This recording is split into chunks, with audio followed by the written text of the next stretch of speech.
Ladies and gentlemen, thank you for watching another episode of the Full Load Podcast, coming at you live here in the Broken Glass Studio. I'm Jimmy Carpenter. I'm Eric Mays. Welcome to the show. We have a very special guest in our show tonight, but first we got to handle a little bit of shoe giveaway. So we're going to call her real quick, everybody. Everybody kind of, we're going to surprise her. See if we can get her done here.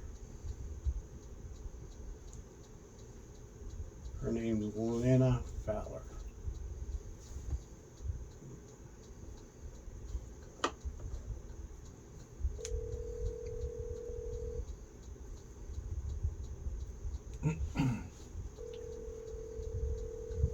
You better pick up. You got some shoes. Oh, no. She gave you the button. We're going to call again. Let's see if we got her.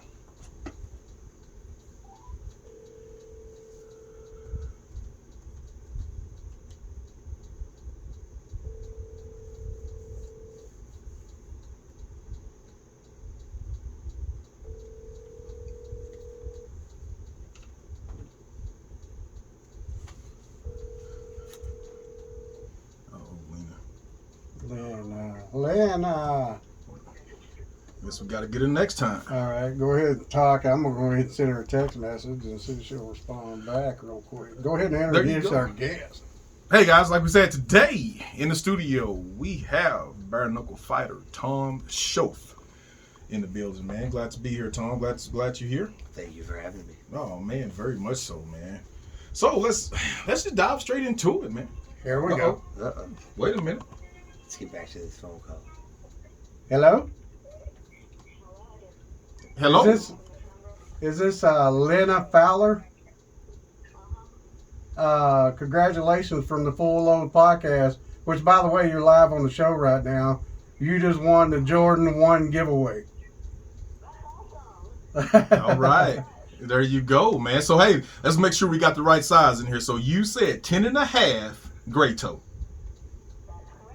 All right. So what we're going to do after the show, man, we'll go ahead and get those ordered for you, send you a confirmation code, and then when they come in, we're going to have at least, get in touch with you so we can meet up and give you your pair of shoes. Yeah, awesome.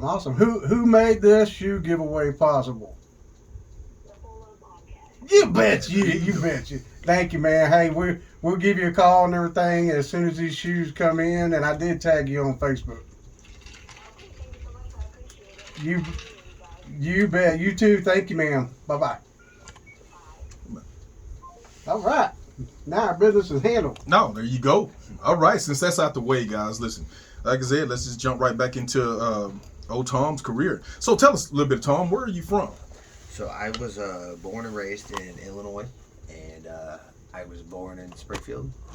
Right around 5th, 6th grade, we moved up to the suburbs of Chicago, and I spent a lot of time there. I went to high school in a place called Geneva, and it is as white and as Switzerland as it sounds. And it wasn't terrible, but I went to high school in Geneva. After high school, moved around a little bit. That brought me down to Oklahoma. My brother was stationed down here, so I spent some time down in Oklahoma. Moved back, and I was in Illinois and Indiana. Bounced around still quite a bit. But yeah, I was born and raised in Illinois and moved down to Oklahoma. Just moved back to Oklahoma, I should say, just a couple of years ago. Okay. Yeah. So I guess your brother was stationed in Fort Sill. Yes, yeah, he was stationed at Fort Sill. He was a what are they called? 14 Bravo, something to have to do with heavy artillery, and he shot the big guns. And when he got back from his first deployment, I had moved back to help out with him and to make sure he was good to go and squared away in life, and went from there. Oh, okay. So you never did want to join that side? No. I come from a military family. My mom's in the military. Both my brothers are in the military. Grandfather. So military life just it wasn't for me. It never has been for me. So I chose to fight a different path. So No pun intended, huh? Precisely. Yeah, there you go, man.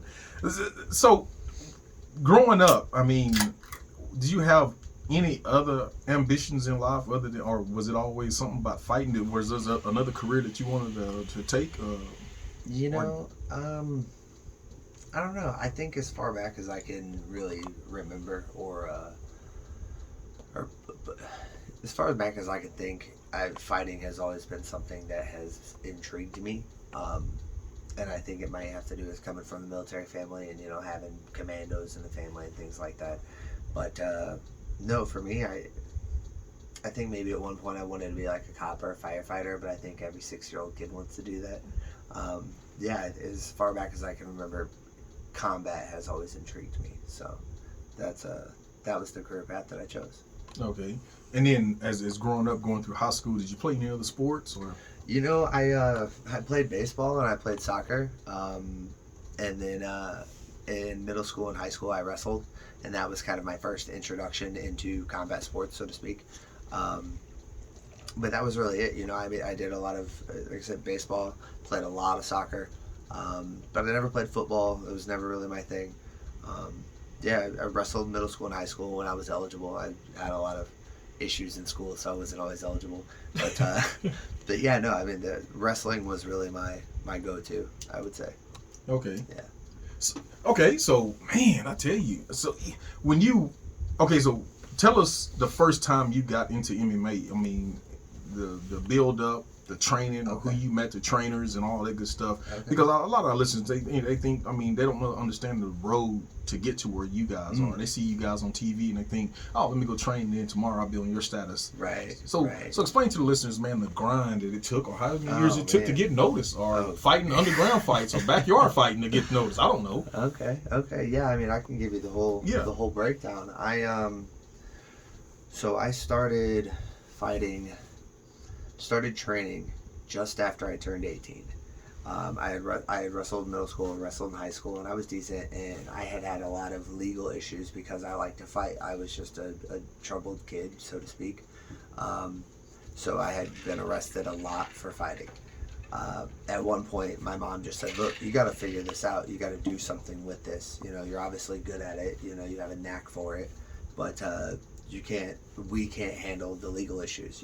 We can't keep doing this. So I found a gym. And I was the typical kid who thought he could show up at the gym and I was going to be great next week. You know, I was going to be in the UFC and I was going to be stellar and nothing was going to stop me.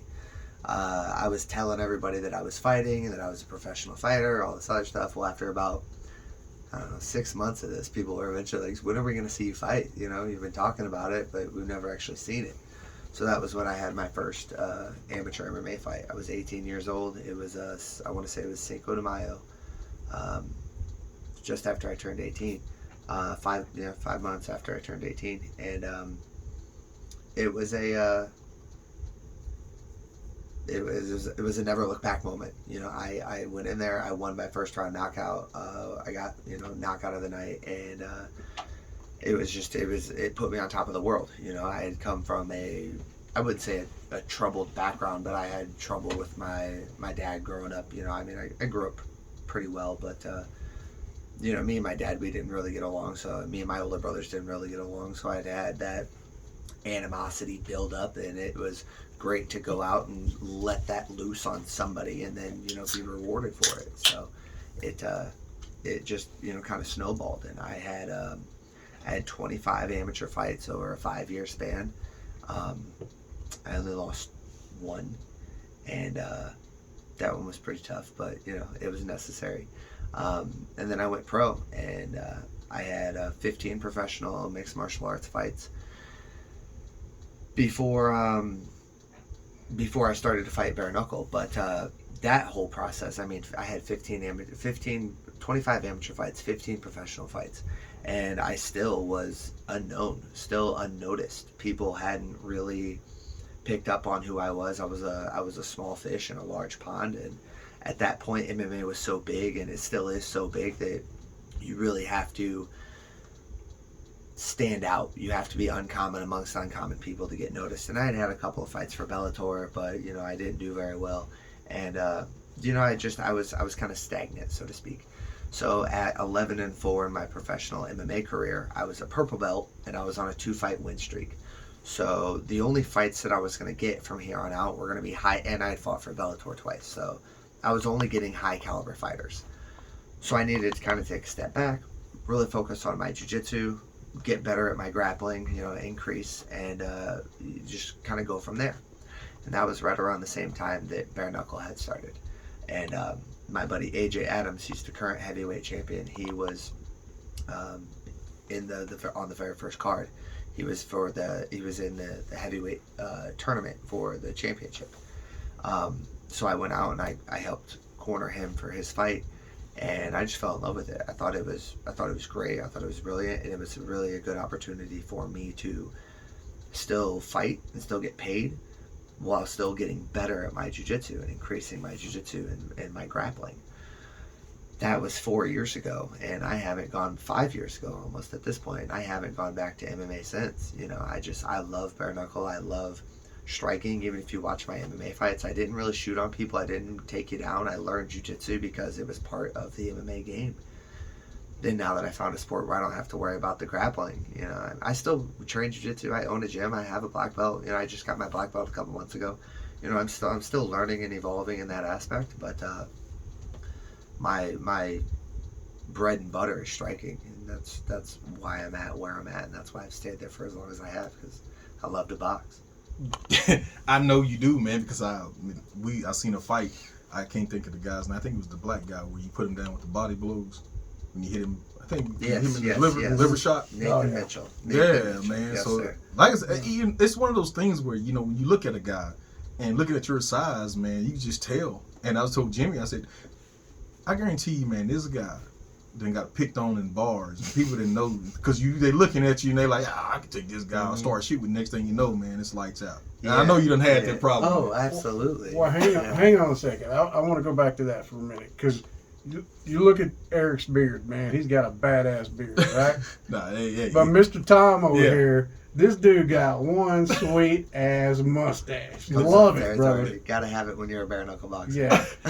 and me and Eric was commenting on this, and we watched a couple of your fights, right, on YouTube.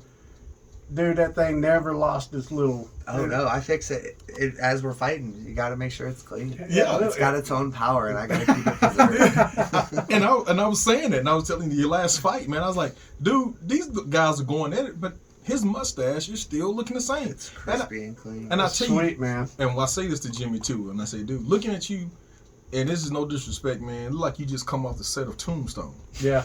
I mean, I don't, you can take that how it is, man. But I said, that's what I told Jimmy when I explained him. I said, dude, this dude got a sweet stash, and I said, he looks like he can play Doc Holliday, man. I love Tombstone. It's an excellent movie, and I will take that as a compliment. I'll take it. Yeah. Hey, your nickname is the Gentleman of Violence, right? Yes, it is. I like that. Yeah. Is that because of the mustache? Well, the mustache started because of Eddie Wineland. I used to train with Eddie back in Indiana. He's a good buddy of mine, and he started a company called the Mustache Mafia, and he started it many moons ago when he grew his mustache.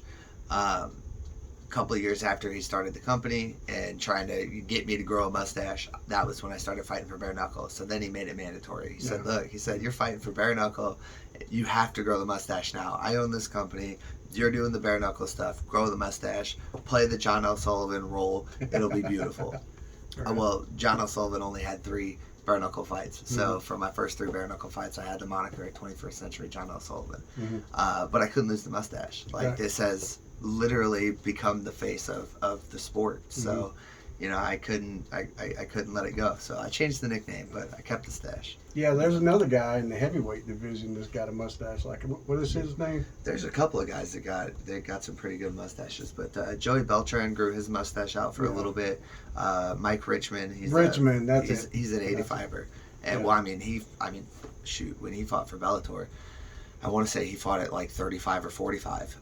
But he's been all over the map, and he's incredibly talented. Yeah. He's getting ready to fight Lorenzo Hunt for his title here pretty soon, so that'll be a good one. I'll tell you what, your mustache, it fits your face, brother. It's a lot better than Richmond. Yeah. His is very different, but this one I I was blessed by the mustache gods with this guy. I don't have to do nothing to it. It just grows like this. So Yeah, that's cool. I'm with it. Yeah, that's it, man. It's kind of like what is that?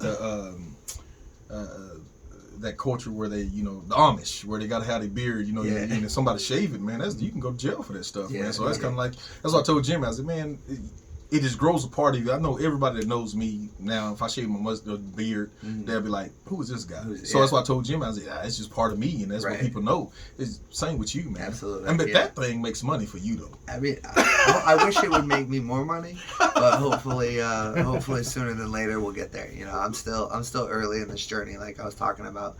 When I made the jump from MMA to bare knuckle, I was a nobody. People didn't really know who I was.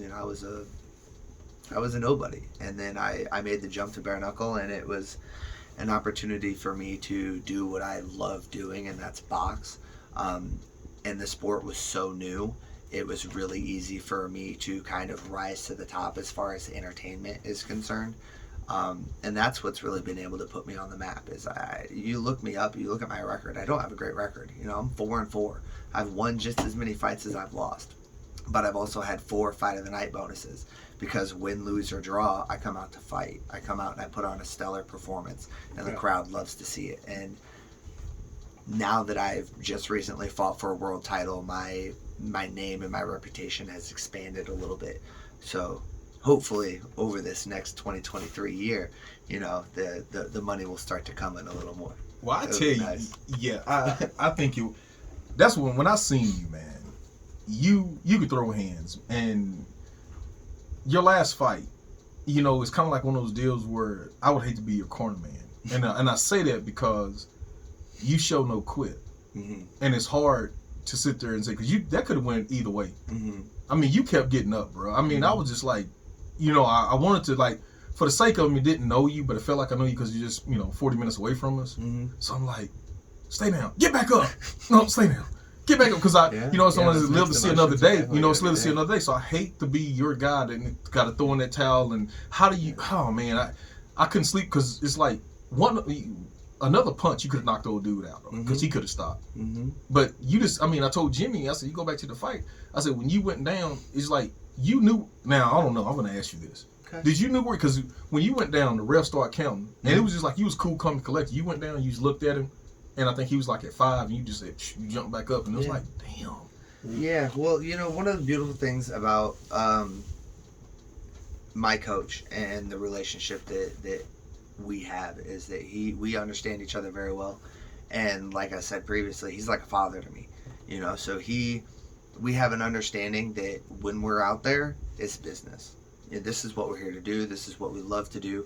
But at the end of the day, it's my health that's what's most concerning. But Pops knows me. He knows my mentality. He knows my style. And he knows that it doesn't matter how many times I get dropped. If my legs are underneath me, I'm getting back up. And that's really the point. I mean, if you watch the Joe Elmore fight, I got dropped 4 times in that fight. And people still think I won that fight. If you watch the Julian Lane fight, I got dropped 3 times against Julian Lane. If you watch my first fight with Diego Garijo, I got dropped twice in that fight. I get dropped. I get hit. I'm not ashamed to say it or admit it, but I get back up. And if you let me get back up, I'm coming after you. And I think that's what sets me apart from everybody else. Is you see a lot of these guys, they'll take shots and they'll go down and they won't get back up. And me, that last fight, I got my eyeball dang near ripped out, and it's like I got back up. It's what I love to do. I love this sport. Man, you got to check out this little video. It's a badass video of you right here, man. Oh yeah, that's Brian Sosha. He's a good guy.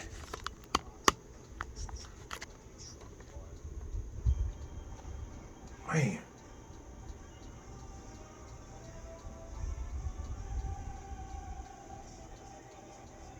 Yeah, there's Nathan.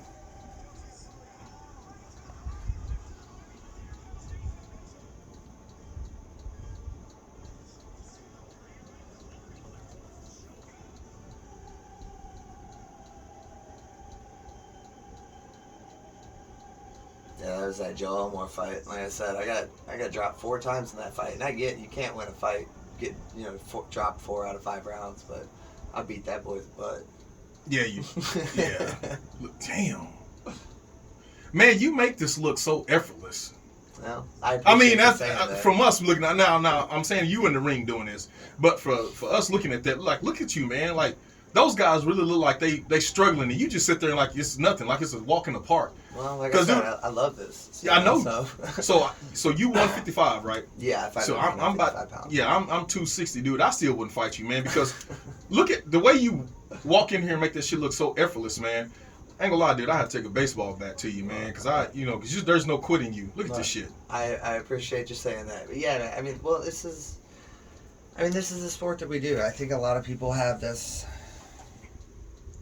I think a lot of people get into fighting because they want to say they're a fighter. I think a lot of athletes become fighters because they're athletic, and then they just figure, oh, this is a quick little crossover and I can be the cool guy and tell people that I fight. I don't tell people that I fight. Like, people just know that I fight, you know what I mean? And when I go out and fight, I fight. Like, it's for me, it makes the most sense. Like, I'm committed to my craft. So when I'm going to go out there and I'm going to put on these performances, I'm going to be as prepared as I can be going out there. So to make it look effortless, like you say, it's like that's the goal. And I'm glad that, you know, you can appreciate that, because we put in a lot of work behind the scenes to be able to go out and do that. And I like I said, I love being able to do it. I love being a fighter, not just saying I'm a fighter. And that's the thing, man. And in your work, dude, like I said, your craft. And I'm not trying to knock the years that you put into this shit. And then again, maybe, like I said, you know, maybe God had, you know, a deal in this with making you picking this up so to make it look so effortless. I know a lot of people got to work hard at this and years at it, but like I said, you be in the ring, it don't look like if you get rattled, like you said, you done got knocked down, but you don't get rattled. I guess that's what I'm trying to say. And it's hard to fight somebody like that, man, because I know if I'm in the corner and you sitting up there and I'm fighting you over there, and I'm like, look at this guy. Mm-hmm. You take people confidence away. Mm-hmm. Well, and I can tell those guys that's in the ring that fighting. I mean, you can tell. You can tell, man. I'm pretty sure you can tell when they looking across the corner. And it's like, I done gave this dude everything I done got, and he's still getting up and he's still coming forward. Like, you're not backing up. Right. You coming forward, and it's like, I'm being honest, man. I'm just being a man about this shit, dude. That just like, I look over, man, I'm done, man. Call this shit. You know, because this dude, there's nothing, you cannot continue to fight somebody that don't give a shit. You know, I'm not saying you don't care, but I'm just saying that's how I feel. Like, you just keep coming forward. You gonna keep answering the bell. Yeah. Yeah, you know, I know what I'm there for. And I think probably one of the cheesiest and most cliche phrases that comes in the fighting world is when people say that they're prepared to die in there. I'm not. Look on your Instagram right there. That was the last injury he had. Yeah, that's a wound. But guys, he still got up.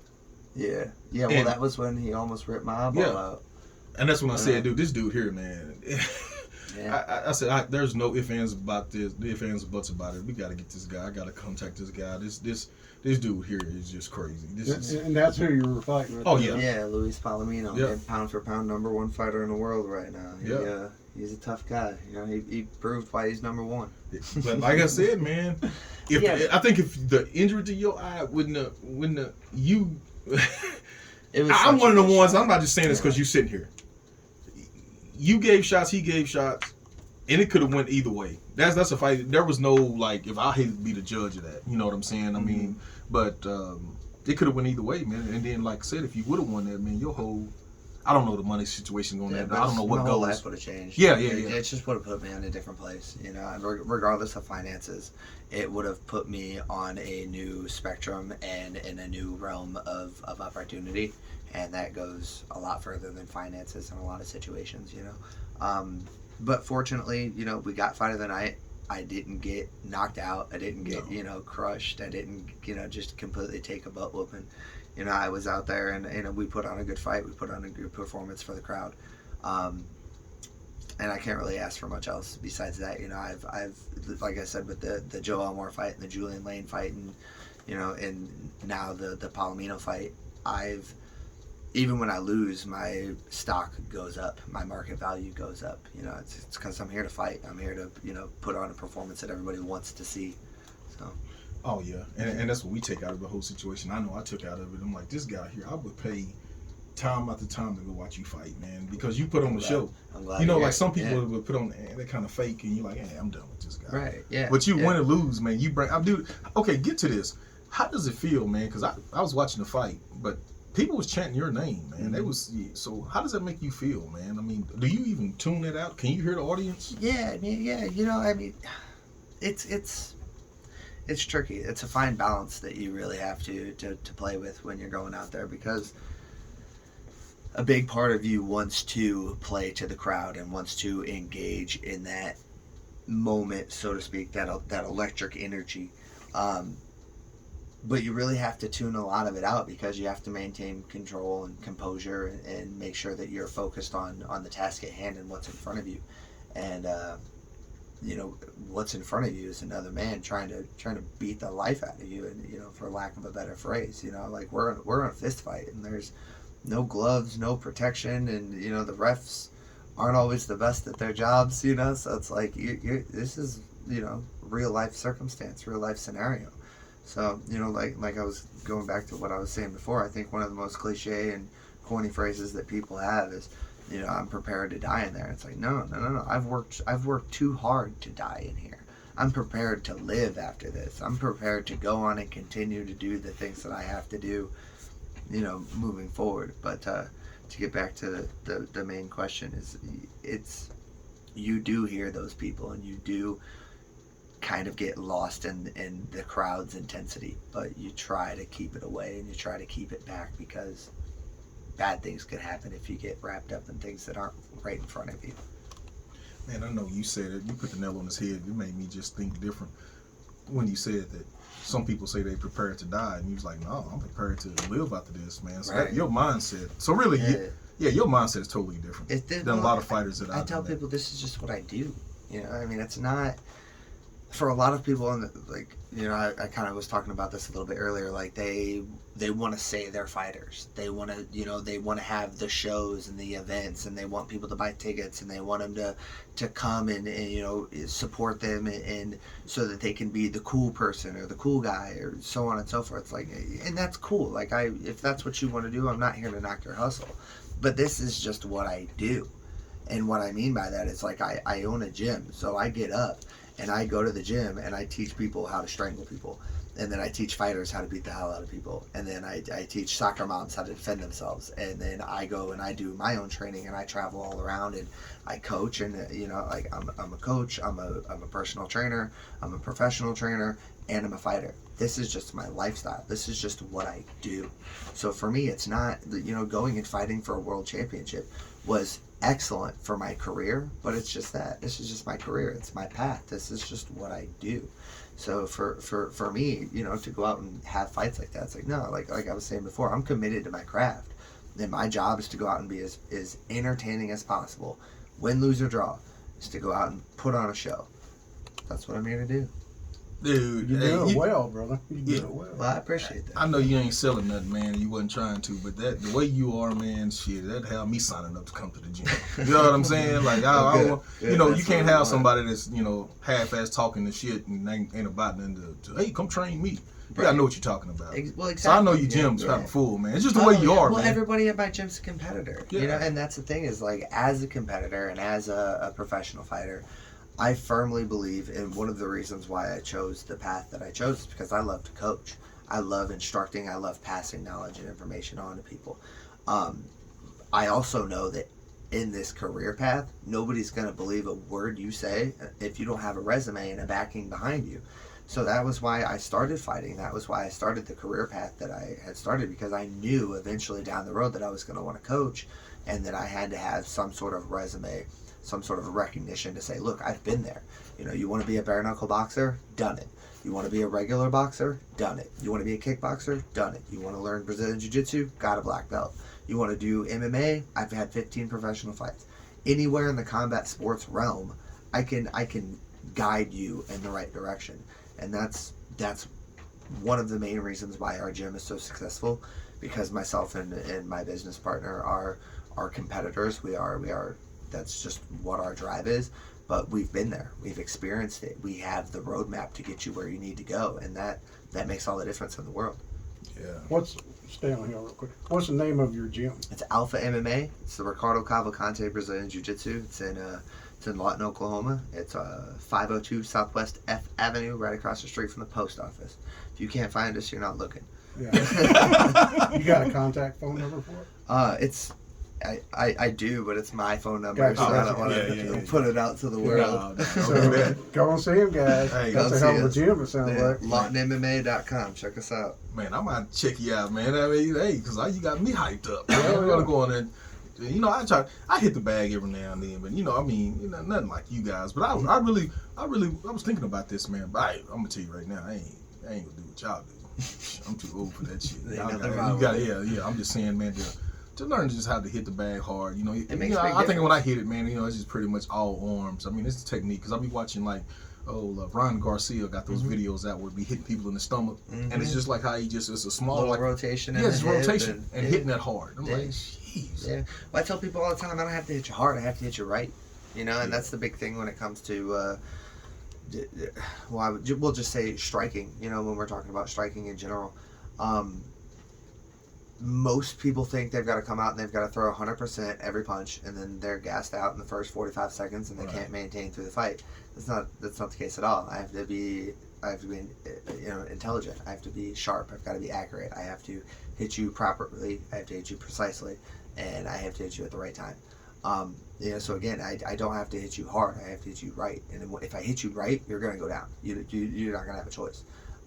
You see it. Watch any fight. Watch any fight that you've ever seen. Somebody gets clipped. The shot isn't necessarily the most powerful, but you get clipped and you go down. I hit you right, you're gonna drop. Yeah, we seen it. Yeah, it makes a big difference. Yeah, we've seen it with half punches and stuff like that, man. Yeah. People go down. So, I mean, it is what it is. We were talking briefly, about Bubba McDaniel earlier. Yeah. Bubba's, his BKFC debut. Yeah. He didn't take a powerful shot. It was just a short clipping shot that got him right on the chin and it put you down. Yeah. It happened to anybody. Yeah.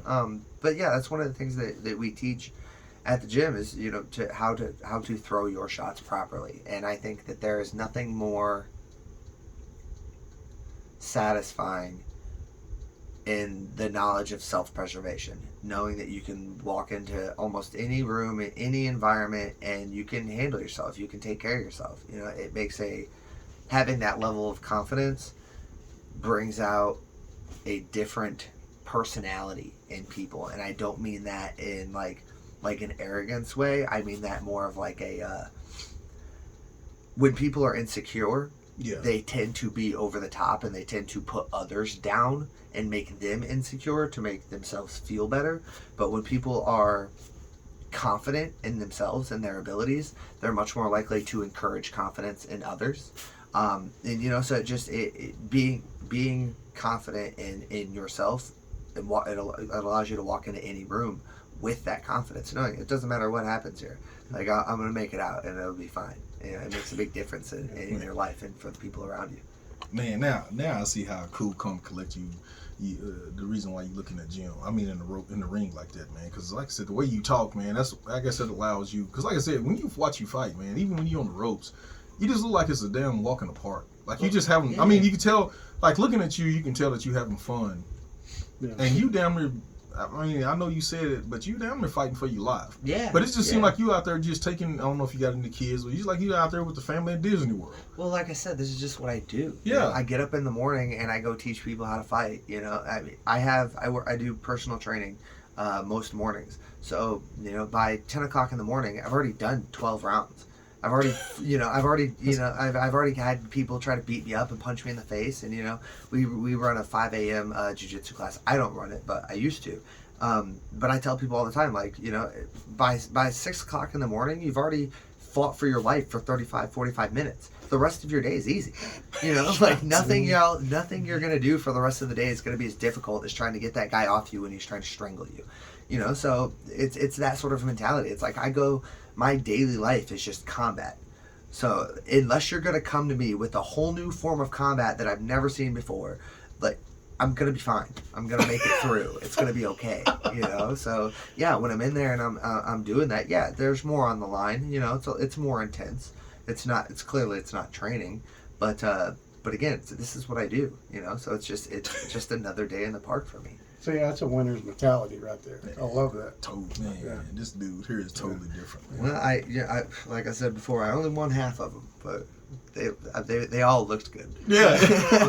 Yeah. For sure, brother. I tell you, man, it's totally different, man. But like I said, you're totally different, man. You make it all, like I said, I know I'm not trying to disrespect a lot of people that's in your field, but man, you just make this shit look so effortless, man. Like you just in there and just, you know, and you make it seem like, and I understand when people watch you, you make it seem like they can get in there and do that shit, but it's like, no. But it's just the way you are, man. It's like, well, hell, he can do it. And then they try to size you up and like, well, look at his size. I mean, I can get in there and do that. Yeah, man, if you ain't got that training behind your belt and you ain't got the mindset of you, nah, y'all better sit down and chill somewhere. You gonna get hurt. When you get ready to go in the ring, let me ask you something. We're gonna kind of go into something here. Okay. When you're prepping and like your chest area and all that stuff, do you use Manscape? I do not. We're gonna segue use into the this. Manscape, but Yeah. I've heard of the company. I hear they do great things. Yeah. So, But no, I've never been a patron of their supplies. so what you need to do is go to manscaped.com. Use the promo code TheFullLoad. All right. Get you 20% off I'm plus gonna free have to do shipping. that. Dude, they got the lawnmower 4.0 that has a ceramic blade on it. Okay. Doesn't nick your wiener or the balls or anything like that. Perfect. They got chapstick. They got the cologne. I mean, all that stuff. And Eric, what's that promo code again? The Full Load. Save you 20% off plus free shipping. That's it. Manscaped.com, brother. That's our segue into our commercial. Perfect. And speaking of commercials, we're going to take a quick break for a couple more. We'll be right back.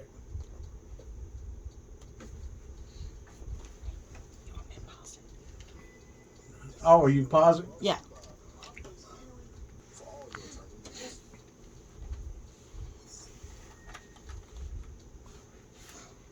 Yeah, so like I was saying off the air, man, I said, I can just see why, you make this stuff look so effortless, man. I mean, it's just, you was born for this. Yeah, and there's no ifs, ands, or buts about it.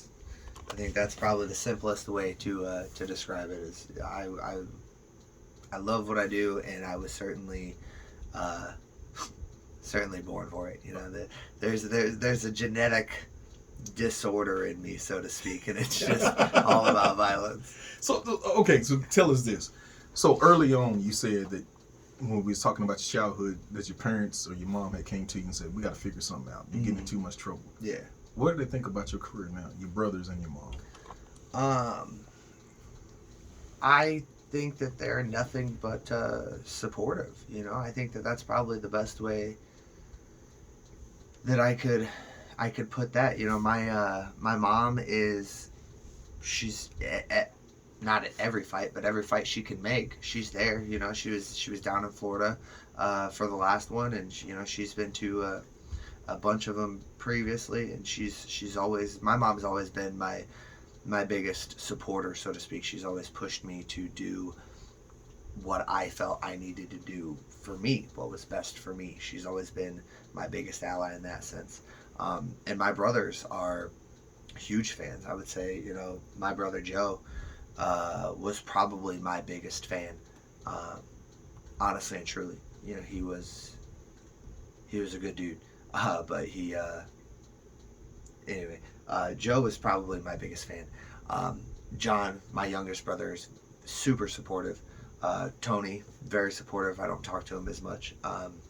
But then, my brother Greg is, I don't want to say followed in my footsteps, because that's not the most accurate representation of what's going on, but he has fallen in love with combat sports, and he started training jiu-jitsu, and he started boxing, and he's taken combat sports to heart, and it's what he does for a living. He's a personal trainer, and he went to school for sports and exercise science, and he's got his own company, and he's really fallen in love with the whole game. So my family's been incredibly supportive. I think they were very standoffish in the beginning, what are you doing? What are you thinking? That type of situation. But like I said, when you have 25 amateur fights and you only lose one, and then you have a pretty good, professional career, and then you go on to be, top 5 in the world and fight the best in the world for his belt. You're doing something right. So they recognize that. Yeah. Yeah, if they didn't, they must be Yeah, living something under a would be rock. wrong. Somebody else, because like I said, dude, you got it, man. And I don't know, man. I know we was talking before when you came to the studio. I know it ain't no disrespect, but it's just like, man, I just didn't, I guess I just didn't. It's crazy when you don't know about your career and it's just so close.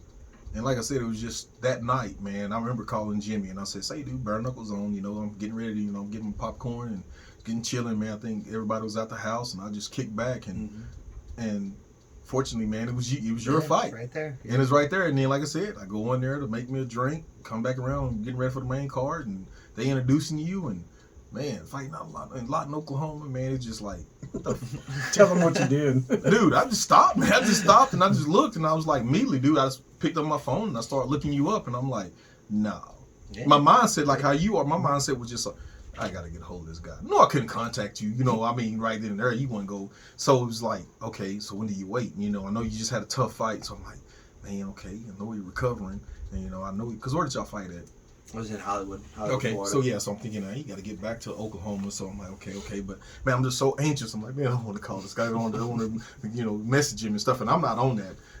Jimmy is our Facebook logistics coordinator with all that, so so that's why I did you on my personal. So I just said, okay, no has never hurt me. I just got to reach out. Dude, I think I had woke up, because we drive trucks overnight. So I didn't even go to sleep. I did. I woke up, get back at 5:30 in the morning. So I woke up right at 8:30. And I was like, you know what, man? Forget it. I'm finna just text this guy. If he hit me back up, he hit me back up. I mean, and then, because I just had to have you on it. And I didn't say nothing. I wanted to tell Jimmy, and I didn't say nothing until you responded back. And then when you responded back, you didn't even give me no, yeah, I'm coming or not. I immediately told Jimmy, I said, dude, scrap everything. I think we got somebody that I'm trying to get to the, start off, end off the year or kick off the new year.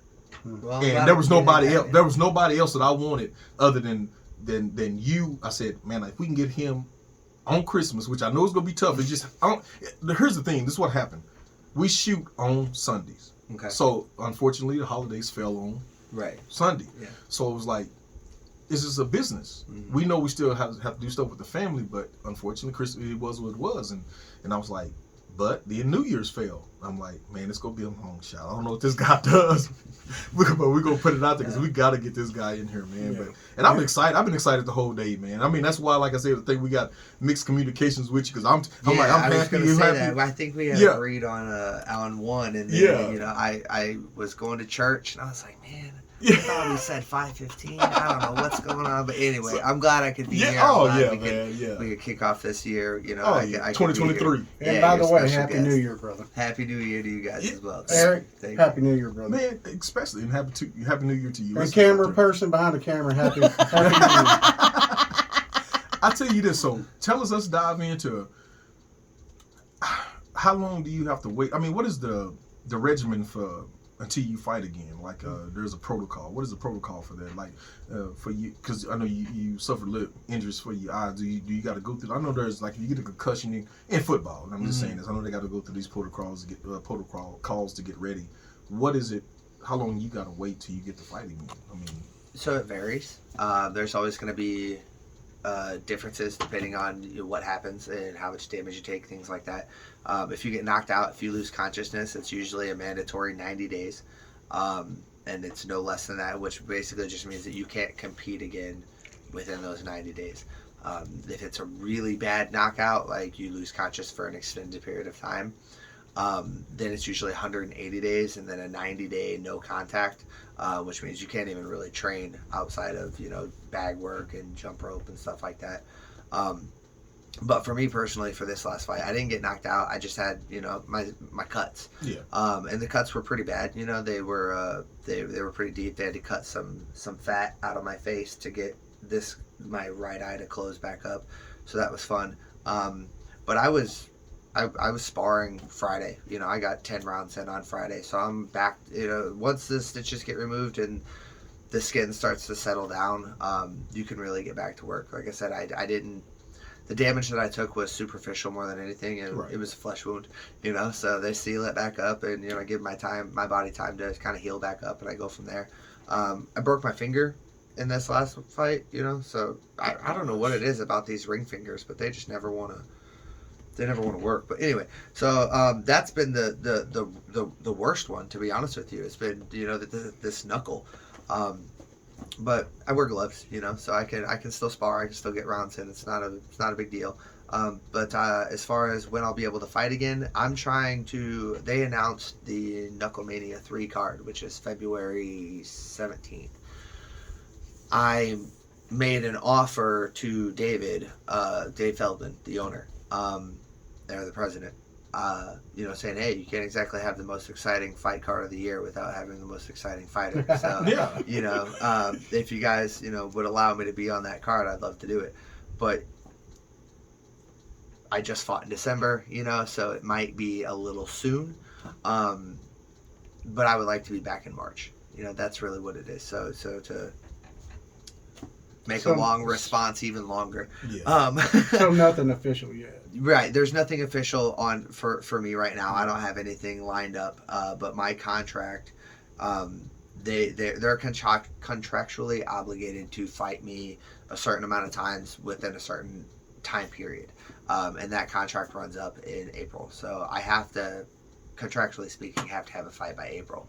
So hopefully, here in the next couple of weeks, I'll hear what's going on, and we'll have a time frame and go from there. But as far as after suspensions and fights and stuff like that go, that usually just depends on how injured you are. If you lose consciousness, you're getting suspended. But if you just got cuts and bruises and stuff like that and nothing's broken, it's whenever you're ready to get back in there. So basically, if it's a doctor stop, it's like in your case, Right. That's what it is. Okay. Right. Yeah. So they stopped it because of the cut. So they got the cut taken care of. Once the cut's healed up, I can get back in there. Oh yeah. That's where I'm at. Getting ready to get back in the gym, start training again. Man, I always wanted to know this, man. So take us back to you guys after the fight when you go back into the locker room, man. I mean, after taking them punches and blows and all this stuff, man, what is the first thing you want to do? How's the shower feeling? I mean, do you take a shower? I mean, what do you do? I'm still, when Rocky went in there, back, this is right, crazy because I'm trying to I compare you to Rocky. I love the Rocky movies. No, it's movies, I am a man. huge Rocky fan, so you can compare me all you want.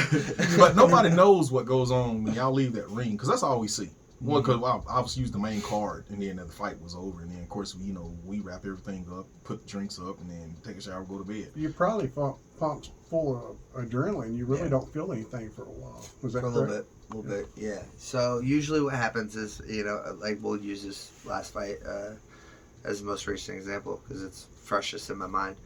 When you're fighting main event, once you're out of the ring, it's really just a rush to get everybody out, get everybody gone. So they kind of rush you to the back and rush you into the doctor, and then you're sitting there and you're like me and Luis, we were in the same stitch room together. He was laying on one table, I was laying on the other table. So it was like, where are you going for drinks after this? What are you guys doing? What's the plan? This, that, and the other. A couple of fist bumps, couple of, I appreciate it. It was a good time. They pay us enough, we'll do it again, yada, yada, yada. And then, we get stitched up. And then it's, you go out to, back to the locker room and you got to get cleaned up. And we were fortunate enough, depends on what shows you work with, but some shows put everybody in one locker room. Some shows get everybody individual rooms. We were fortunate enough to, I had my own room, so I just, I went up and I got cleaned up and showered, and the shower was a tough experience. That's all. I think that's probably the when everything kind of settles in. Yeah. Is when you're in the shower and you're cleaning the blood off and you're just like, okay, all right, like big exhale moment. But yeah, I think that's probably the toughest moment. But after that, I got cleaned up and I went out and I saw my family and I saw my friends and, had some drinks and gave some hugs and, said hi to everybody, walked around for a little bit. But I don't think I made it to bed till probably 4 or 5 o'clock in the morning, like Jimmy was saying, just the adrenaline and just everything just pumping through you. it takes a while for you to settle down. Yeah. But yeah, I think the shower is probably the longest and loneliest moment of recognition after whether you win or you lose. It's the first moment when you're finally alone, where the event can settle in for you. Because how long do you train? How many months did you train for that fight? So they called me in June and told me that I was going to fight in October. Then they called me in July, told me I was going to fight in September. Then they called me in August and told me that I was going to fight in November. And we just kind of went back and forth. But I started training for that fight in June, and we didn't fight until December. So I was in camp for 5 months. It was a long training camp. Yeah, so okay, I can understand. Yeah, but they're normally not that long. Normally camp's 4 or 5 weeks, but it was, we train and then something happened. So I take a week off, recover, and then, hey, we get another phone call. All right, let's get back to it and get back in it. And then, so it was a lot of back and forth, a lot of contractual nonsense that we had to go over and get through. But, I put in a long training camp for that fight. I was fully prepared and fully ready for that fight. And that's why, I have nothing but, respect and admiration for Luis, and for the situation at hand, because I was prepared. I was ready. And he still got me, So it's like, all right, bro, like if they're saying you're the best, now I believe it, because I believe in my, toot my own horn here, I'm egotistical enough to think that I'm the best in the world. You have to in this game. Yeah. If you think somebody's better than you, you've already lost. Yeah. So he proved it. you don't want to show them the weakness and stuff like that. You want to believe truly that you're going to come in and beat the shit out of this guy and walk out of the ring. Absolutely. If not, why are you there? Right. I mean, I know I fought before in boxing and stuff like that, and for people to say I was never scared when I walked in the ring is bullshit. Yeah. But if it's the people. You're stupid. If you're not scared, you're stupid. And see, it's the people that know how to use that fear. Mm-hmm. They harness it, and it gives them more power and stuff like that. And that's what a lot of people don't understand. These people, I mean, like you, still scared to walk in that ring. I mean, you got to be a complete idiot if you're not. Yeah. Oh, absolutely. If you are not. If something in your brain doesn't fire when there is immediate danger in front of you, you deserve whatever is going to happen to you. Like Darwinism is going to have its effect on you in one way, shape, or form. Right. But yeah, I mean, it's a survival thing. It's what we're built for. Right. Fight, flight, or the other F. Like that's it's in us. So yeah, I think if you put yourself, I think anybody who says that they're not scared in that situation is not intelligent or not understanding their emotions. The danger to Right. Yeah. One thing I'll take out of that last fight is I'm gonna be honest with you, man. Of course, I'm not doing what you do, but I want to see the run back. And the thing about that was, I was gonna lead to another question. When I heard, was it Luis? Is that his name? Luis. I know when he said that he's waiting for the bigger fights. When he said, when they was interviewing him, hey, I want the big money. Right there when I heard that, I don't know how you took. When I heard that, I was like, fuck, man, he's not gonna get another shot. And I'm like, so how does that contract shit? I mean, I know because it's all business. How do y'all stay motivated? Because I'm pretty sure that shit is bullshit. Like what you were just telling us just a while ago. They called me here, and then I had to train. They said, I'm fighting this month. Then they changed it this month, and the contracts and all this, and it's not right. Man, to me, you guys just want to fight. Just pay you the money, whatever. Like I said, I'm not into that. I don't know what it is. I'm not trying to get into your wallet. But it's like, dude, you proved. If I'm the owner, I know it's business. I don't know the guy's name, but what's the owner's name? Dave Feldman. Dave. I'm not Dave, of course. I'm not talking about you, Dave. But I'm just saying that I don't know it's a business, but it's like there got to be some favoritism. So when I say this, I'm like, it's like you gonna put money in the seats. People is gonna buy tickets to watch you or buy the pay-per-view shit because this is who you are. But then I'm like, okay, yeah, he gonna get it, man. I'm like, damn, I want this guy to win the belt. But then when I hear from Luis when he said, now the money got it right, I'm like, damn. In my head, I'm thinking, if this dude don't pay him, he's not gonna fight because he knew Dude, he don't want to get back. I'm being honest. That Luis, don't, if you hear this shit, don't come to me, man. I'm not fighting. I'm not in that shit. He's in Japan. Okay, well, I'm just saying, dude, Luis is not coming.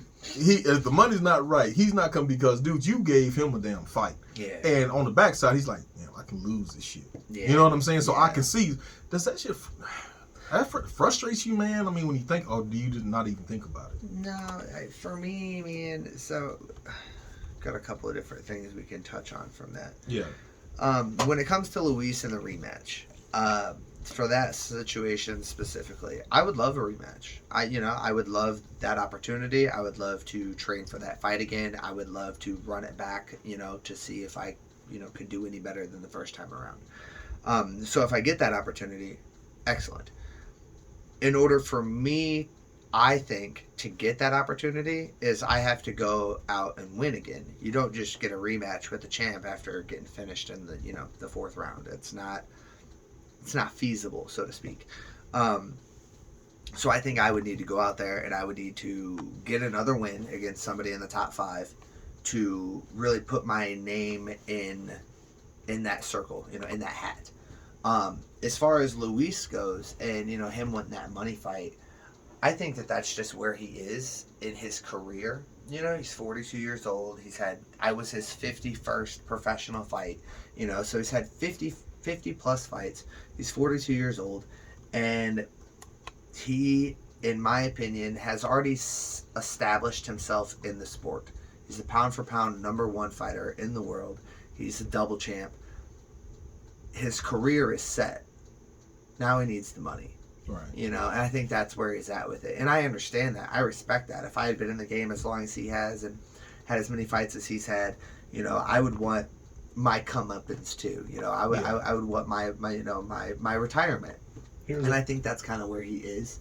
Here's a And I think didn't he call out Mayweather? Yeah, which I think that, I mean, it's best of luck getting that fight, but I think that's going to be I don't think that'll ever happen. That's just, I think he's doing that for publicity purposes.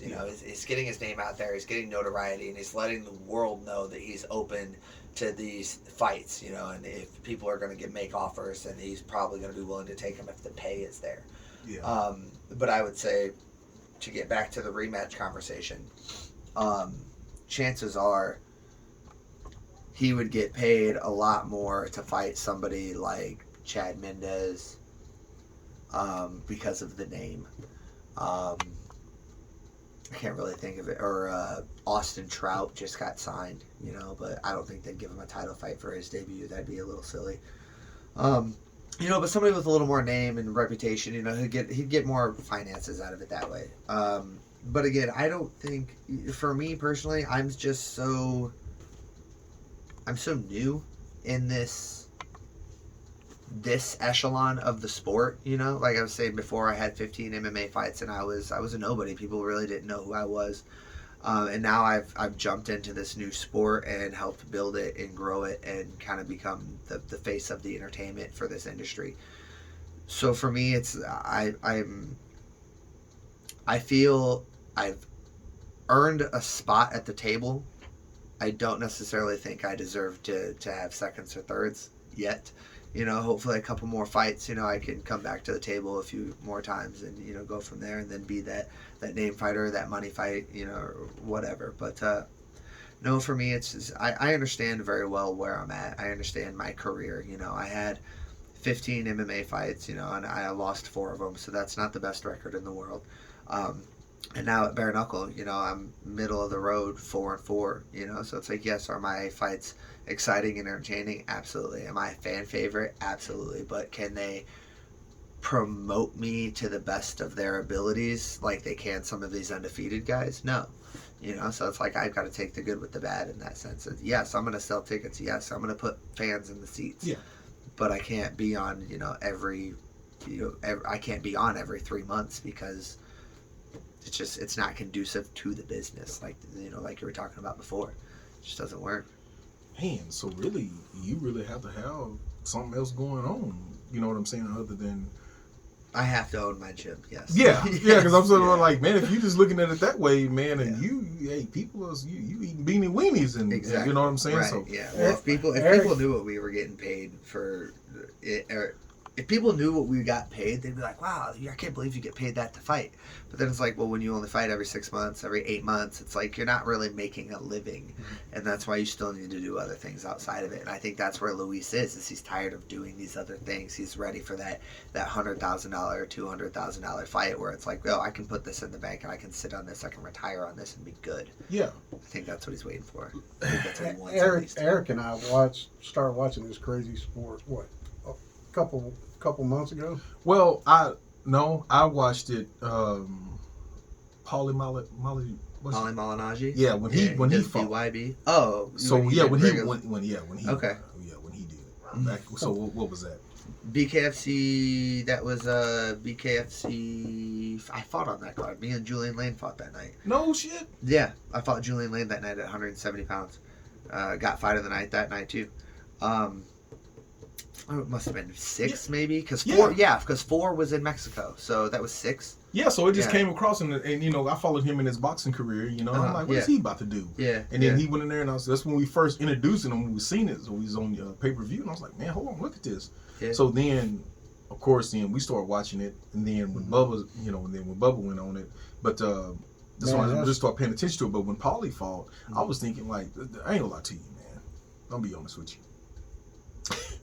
Dude, that's y'all sport, and I know you love it.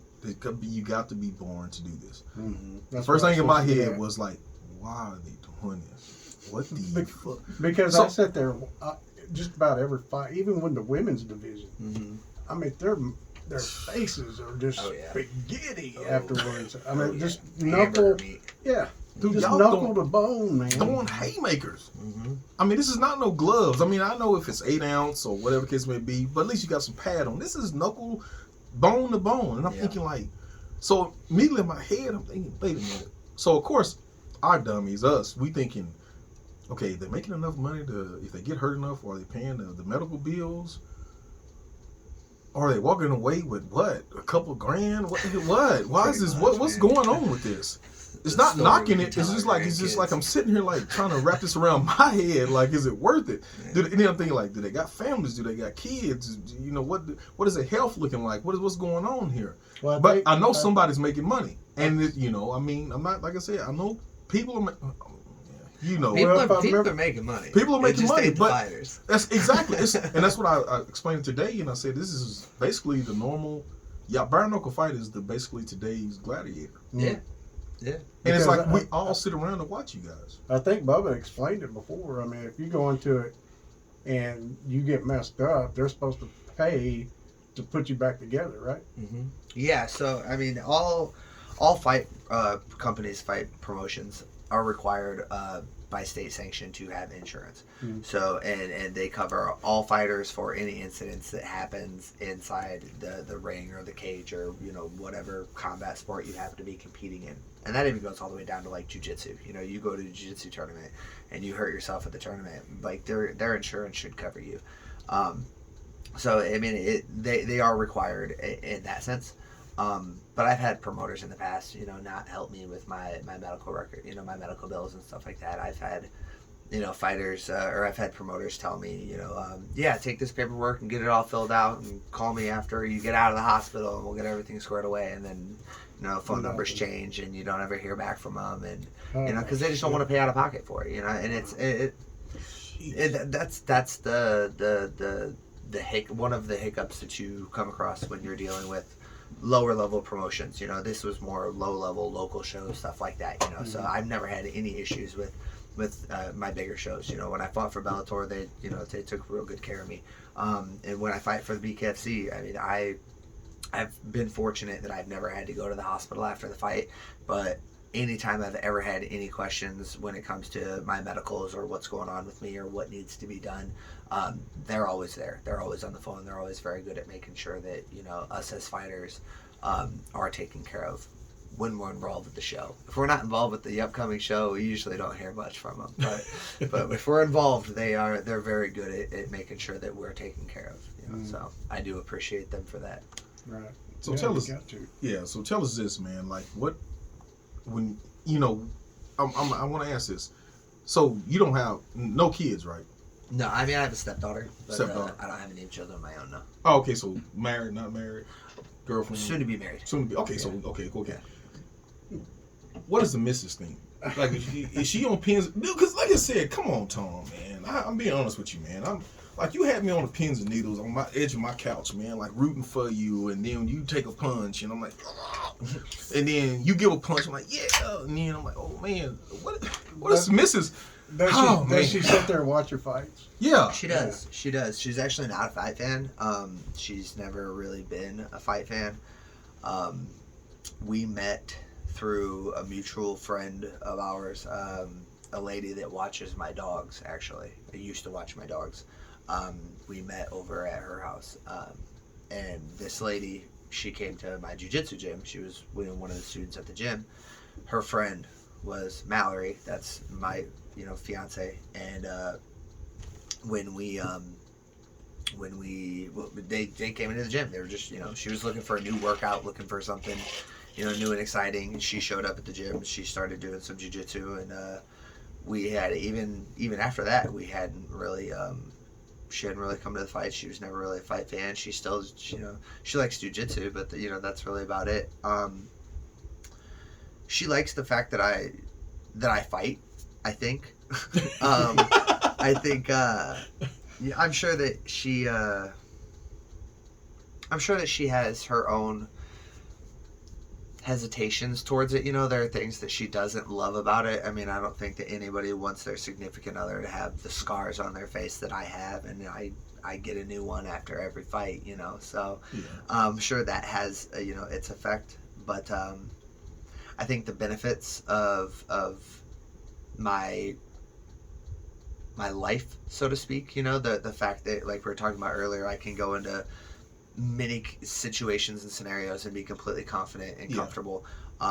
That has a benefit that crosses over into my family, because now my family knows that no matter where we go and no matter what we do, like, they'll always be safe, they'll always be protected, I'll always be there to take care of them, so I think that she understands that I kind of have to walk through this fire, so to speak, to be able to be that man for the family. So I don't know if she loves what I do, but I know she understands that why I do what I do, and how it has benefits for us across all spectrums. And so she never, of course, I'm pretty sure she never tried to, she can't talk you out of it. I mean, this is what you do. Yeah, I don't even think she would bring that up. And I think this goes with everything that I tell Jimmy all the time and people. I think you gotta have to be successful, like the Bezos or what's his name, from Bill Gates and all these upper echelons people. You in these fighting careers, you gotta have that. If you got a significant other, they gotta be in your corner. They have to be, yeah. Because there's no way you can be trying to fight in the ring and then fighting at home. Right. It's not gonna win. Right. Something has to give. 100%. It's either you with me or you not. Yes. Or, probably the missus don't say anything, because that's pretty much, you don't have no time for it. Right. If you're getting ready for a fight, you're going to, camp, like you said, you training for 5 months. Mm-hmm. It is what it is, man. I mean, she can't go tell you hey, we're going out to eat today, or I'm cooking this, you on a strict diet, and it is what, and I know that's tough. Yeah. It's kind of like, military wives and stuff that they got to put up when their husbands or spouses get deployed and all that good stuff. And they got to be strong for you. And I give my hats off to people like that, man. Even though she might have her husband reserved and be like, man, I don't want you to do it, but she knows she can't come talk to you about it. There's no talking about it. Right. It's a waste of time. Right. Yeah. This is what you do, man. Exactly. And I think every relationship and every marriage has compromise. You have to figure out ways to make things work, and you have to figure out ways to communicate and to progress through for the good of the family. I think for fighters specifically, it can be very difficult because so much of our time and our energy is taken away for the craft. It's not just the hours that you have to put in at the gym every day. It's the food, it's the diet, it's the sleep, it's the recovery, it's day in and day out living this lifestyle. And when you're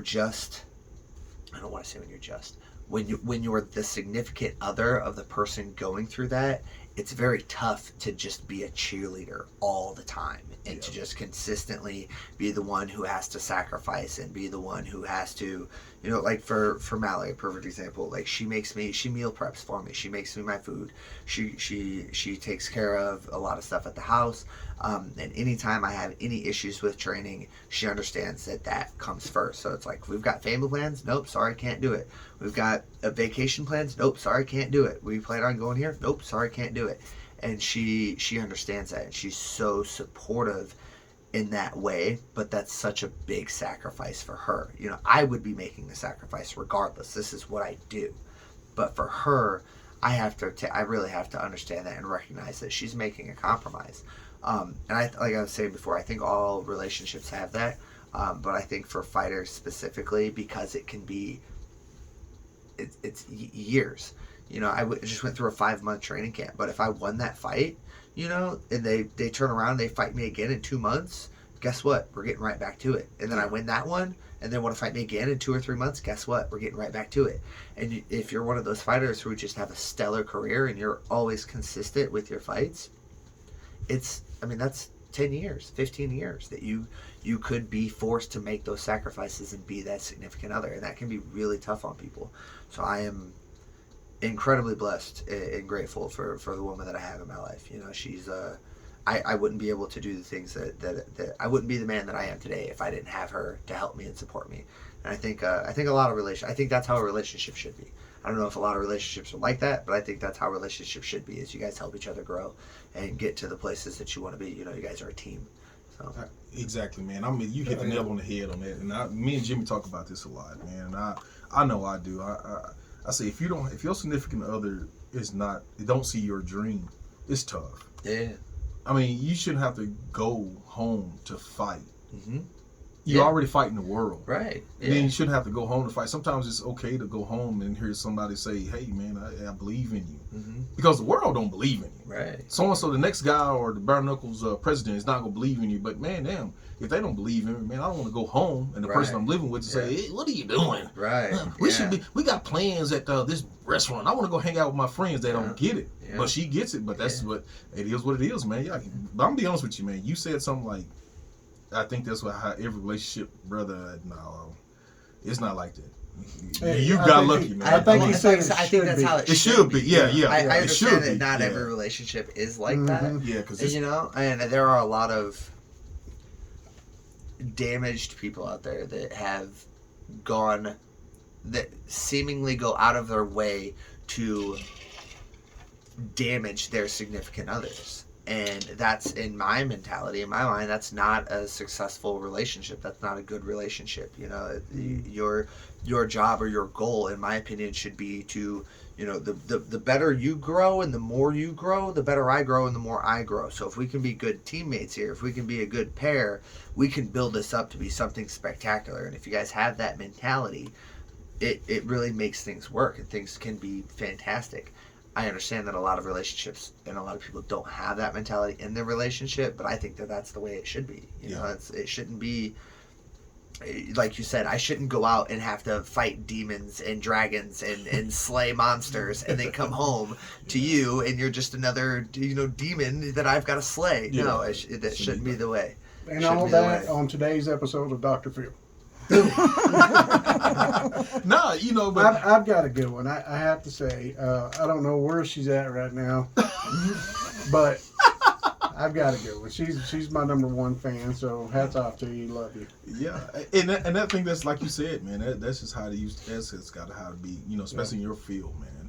I mean, the better you and the better home, and like I said, the meal preps and all that. People don't understand that, man. Like, that's a lot of sacrifice. Yeah. Holidays coming up, I'm pretty sure.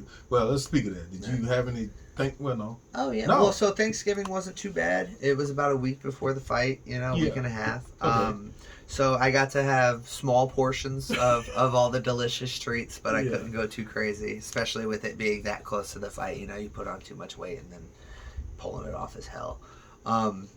but yeah, so Thanksgiving was good, and then we just had Christmas. That was nice. Got to see the family. Got to get some good food, and enjoy not being in camp. Got to put some weight back on. It was nice. Got my winter coat on. For that little polar vortex thing that we got. For those couple of days. But no, man, it's been nice. Having the fight as early as I did in December. It was nice to be able to, enjoy the holidays and not have to make that much of a sacrifice for that. It was cool. So you fight it? No, because you said you was at 170. I have fought it. I fought Julian Lane at 170 pounds, but I'm probably 172 pounds right now. So where do you feel comfortable at? What weight? Well, I fight. Well, that's why I fight at 155 pounds now. So that was the big transition that I had made in my bare knuckle career. My first 2 fights for bare knuckle were at 165 pounds, and then I fought Julian Lane at 170 pounds, and then I went back down to 165 to fight Joe Elmore. And after those 3 fights, I was 1-3, or those 4 fights, I was 1-3. So my whole MMA career was spent at 155 pounds. I was of the mentality that I didn't have to get that low because I didn't have to worry about somebody laying on top of me and dealing with the wrestling weight and things like that. Little did my brain comprehend that these guys are still cutting weight and they're still coming down from much higher than I am naturally. So when I fought Joe Elmore at 165 pounds, he came into the fight at 195 pounds.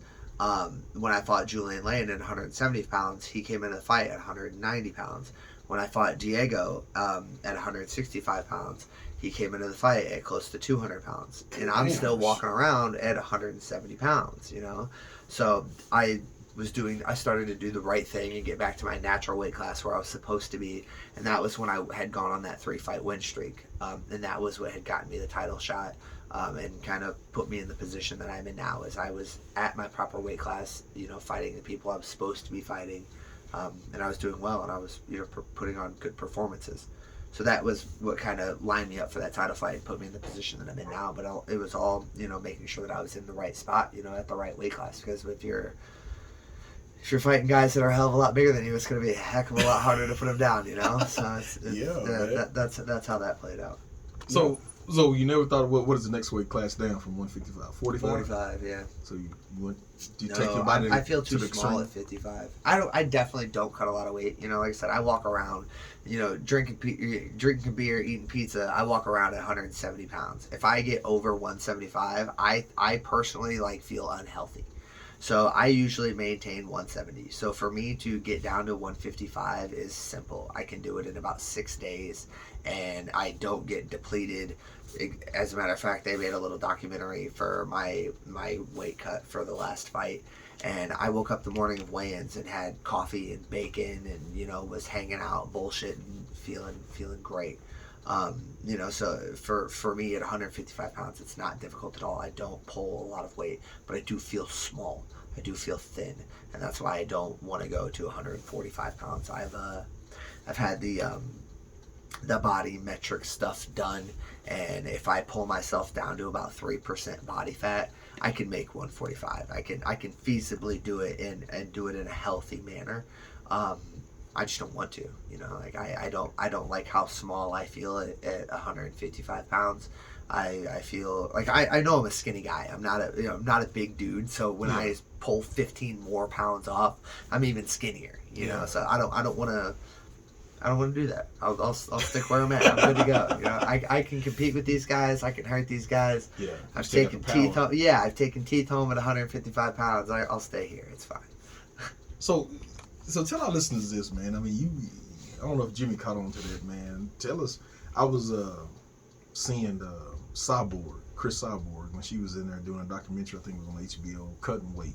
Mm-hmm. And going painful, going through that bathtub to out of the tub into the sauna and blah, blah, blah. She was crying. Man. Yeah. It was killing her. Oh yeah. You talking about you dropping 170 to 155. Did you hear this? He said he do it in 6 days. Yeah. Man, what are you doing? Taking X-Lax? Or No. Honestly, I mean, this will sound. Hold on, what are you doing? Silly. 20 pounds in 6 days. Well, it's really not.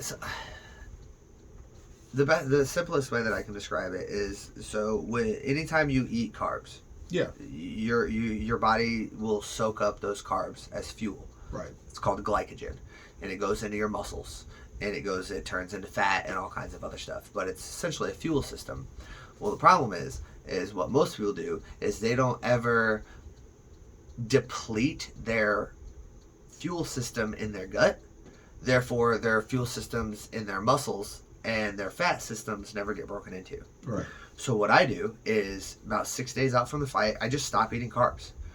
And what that does is that pulls all of the extra carbs and water out of my body, and then it starts to break down my glycogen, which is in my muscle, which helps pull out more fat, and more water. And then I wake up the day of weigh-ins, and I, take a hot, go sit in a hot bath, and I sweat out a couple of pounds. Usually, I'd say 3 or 4 pounds the day of weigh-ins, but it's just glycogen. It's pure diet manipulation. I stop eating carbs, and 6 days later, I'm 10 pounds lighter. And then I sit in a sauna for, an hour and sweat out the last couple of pounds, go get on the scale, and then eat. Because I only have to be 155 pounds from the time I get on the scale to the time I get off the scale. So I'll get down that morning, and then I'm right back up to 170 pounds that night. And then you get to eat and rehydrate and all that. Get all that fuel back in me. But it's pure diet manipulation. It's cheating that everybody does. Some people just do it to such a dramatic extreme. They're weight bullies. Like you're talking about with Cyborg. She that woman's bigger than I am. And she goes down to like 135 or 145 pounds or something like that, and it's just like, she's gonna murder herself to do that. But you see it in people, you see it in their careers and in their longevity. You do that for 4 or 5 years, and the next 4 or 5 years, your career is gonna plummet because your body can't maintain it, can't keep up. You can't do that. You can't redline for 10 years and expect your heart to be okay. You can't do it. See, I had stopped watching her, man. She was in there crying. I thought she was about to die. Oh, yeah. And a lot of people do that, and it's just not smart. And the people in her, her trainers, man, she wanted to get out that Oz tub, and they was pushing her back in there. And dude, I'm like, I never heard of a grown woman. It's like basically she was getting murdered. Yeah. And I was like, dude, I can't watch this, man. It's torturous for some people, man. And like I said, I don't understand it. I get the advantage in the sense of like you feel bigger, you feel like the bigger person. And I also understand the mental aspect of it, of like, if you can push yourself through that, there's nothing that anybody can do to me, so to speak, that I haven't done to myself. So I understand the mental edge, and I understand the physical size advantage, but when you deplete your body that much, it doesn't matter if you're 5 pounds heavier than that guy. If he's in the best shape of his life, he's going to come in and put just as much pressure on you and beat you up just as much if he was 5 pounds, if you were 5 pounds lighter, or 10 pounds lighter. So for me, the weight issue is I'm gonna go where I'm comfortable. I'm not gonna pull too much weight. I'm not gonna torture myself, because like we talked about this a little bit earlier. Like, this is what I do. I'm gonna have to wake up in a couple of days and go back to the gym and do this all over again. So I'm not gonna put myself, outside of going out and getting new scars and new stitches, I'm not going to put myself through any more torture than I already have to for the entertainment of others. I'm not going to do it. Yeah, it makes sense, man. It makes totally sense. So, where do you see yourself in 5 years? 5 years? Shoot. Hopefully retired. I'm about to turn 34 in a couple weeks. So, that'll put me right about 40, and I don't want to fist fight people when I'm 40 years old. I understand that some people do, I understand some people want to do it, and that's in them, and that drive might still be in me, come that time. But I don't know. I see the next 5 years as my final chapter, so to speak. I'm putting the bow and the ribbon on the career, and I'm putting my focus into coaching and teaching in my gym, and starting my family, and things like that. Like I said, I'm probably gonna get married at some point this year, and we haven't set a date yet, but got marriage coming up, and trying to have a baby, things like that, and that's a whole new set of life circumstances and sacrifices that I have to wrap my head around, considering the last 15 years of my life have been completely selfish and completely about me, you know. So it's over the next 5 years, it'll be transitioning into it being about, you know, my family. But where I see myself in 5 years is hopefully retired and with a family and a successful business, and, you know, a story that I can tell the grandkids, you know, when I'm older and settling down in my life, so to speak. But that's where I see 5 years from now, is a house and a farm and, you know, a business, and Maybe writing a book. I don't know. I love to read. I don't know if I'm any good at writing. Well, man, but you got a story though, man. You got a career, man. Yeah. I think, like, you know, we was speaking back to, you know, Bubba McDonald's. That's what we told him when he was on a couple times, man. It was like, and we just kind of stay on him all the time. It was like, hey, dude, you need to write a book because you got a career. Dude, y'all got a fascinating career, man. People really want to hear from you guys. Like, I mean, it's just your mindset. Mm-hmm. This is like, you guys are basically, like I said, man, just those gladiators, man, back in the day. Yeah. It's like people want to get inside your mind like a criminal investigator, man. Yeah, Want to get figure out inside what the makes mind us of tick. a serial killer. Yeah. What gets into your mind to sit up here and fight, bare knuckles? You know what I'm saying? What ticks? What is it that you like about it? I can summarize that pretty easily. I think that as human beings, we have a natural drive to survive. It's just in us. And I think that when it is too easy to survive, we create our own problems, and we imagine situations and scenarios that aren't necessarily real, and it gets us in trouble. And it creates things like anxiety and depression and so on and so forth. I think that we have these natural tendencies to put ourselves in terrifying situations to release whatever primal instinct is in there. I think, you know, that's why a lot of people get addicted to war. I think that's why a lot of people get addicted to drugs. I think that's why people get addicted to going to concerts and shows, because it's something that exhilarates them and makes them feel alive like nothing else. And for me, that's always been combat. I have always been thoroughly intrigued at how close I can get to death without actually dying. And I think a lot of people have that. For me, it comes out in fighting. But, you know, you've got people who go rock climbing, go skydiving, and ride bulls, and, you know, there's something in us that pushes us to danger to see if we can make it. And then when you have that exhilaration of I did it, I survived, it's the best drug in the world, you know. So when you put yourself in a situation like I do, you know, I get those highs every 6 months, you know, and it allows me to go through the rest of my life without, you know, I can be cool and calm and collective and not have to worry about this, that, or the other, have the anxiety of, you know, the bullshit or the nonsense or, you know, whatever. It's like I can just go through my life. It's because I've gotten that anxiety and that animosity out in a somewhat respectable manner, you know. So I think most people have that, though. I honestly do. I think that's a natural drive for addiction in some sense, you know, regardless of what it is that you're addicted to. It's that drive to feel alive and make you feel like I shouldn't be doing this, but I'm gonna get out of this alive. It's what does it for me, at least. Well, let me ask you, on your next fight, who do you want? That's a good question. Who do you want on your next fight? And before you retire, who would you like to fight? Two-part question. Two-part question. It's tough right there. I can't name anybody specifically, and that's not out of disrespect. That's just that I am not in a position right now where I can be calling people out. Yes, I just fought for the title, but I also just lost. So, you know, it's kind of back to the drawing board for me. What I would like, what I think would be respectable, would be somebody in the top 5. You know, prove that I still belong to be in the top 5. I still belong to, belong competing with the best guys in the business. That's a great answer. You know, let me have somebody where I can you know, prove my worth and my value. And then as far as before I retire, who would I? Is there any one? I don't know. I think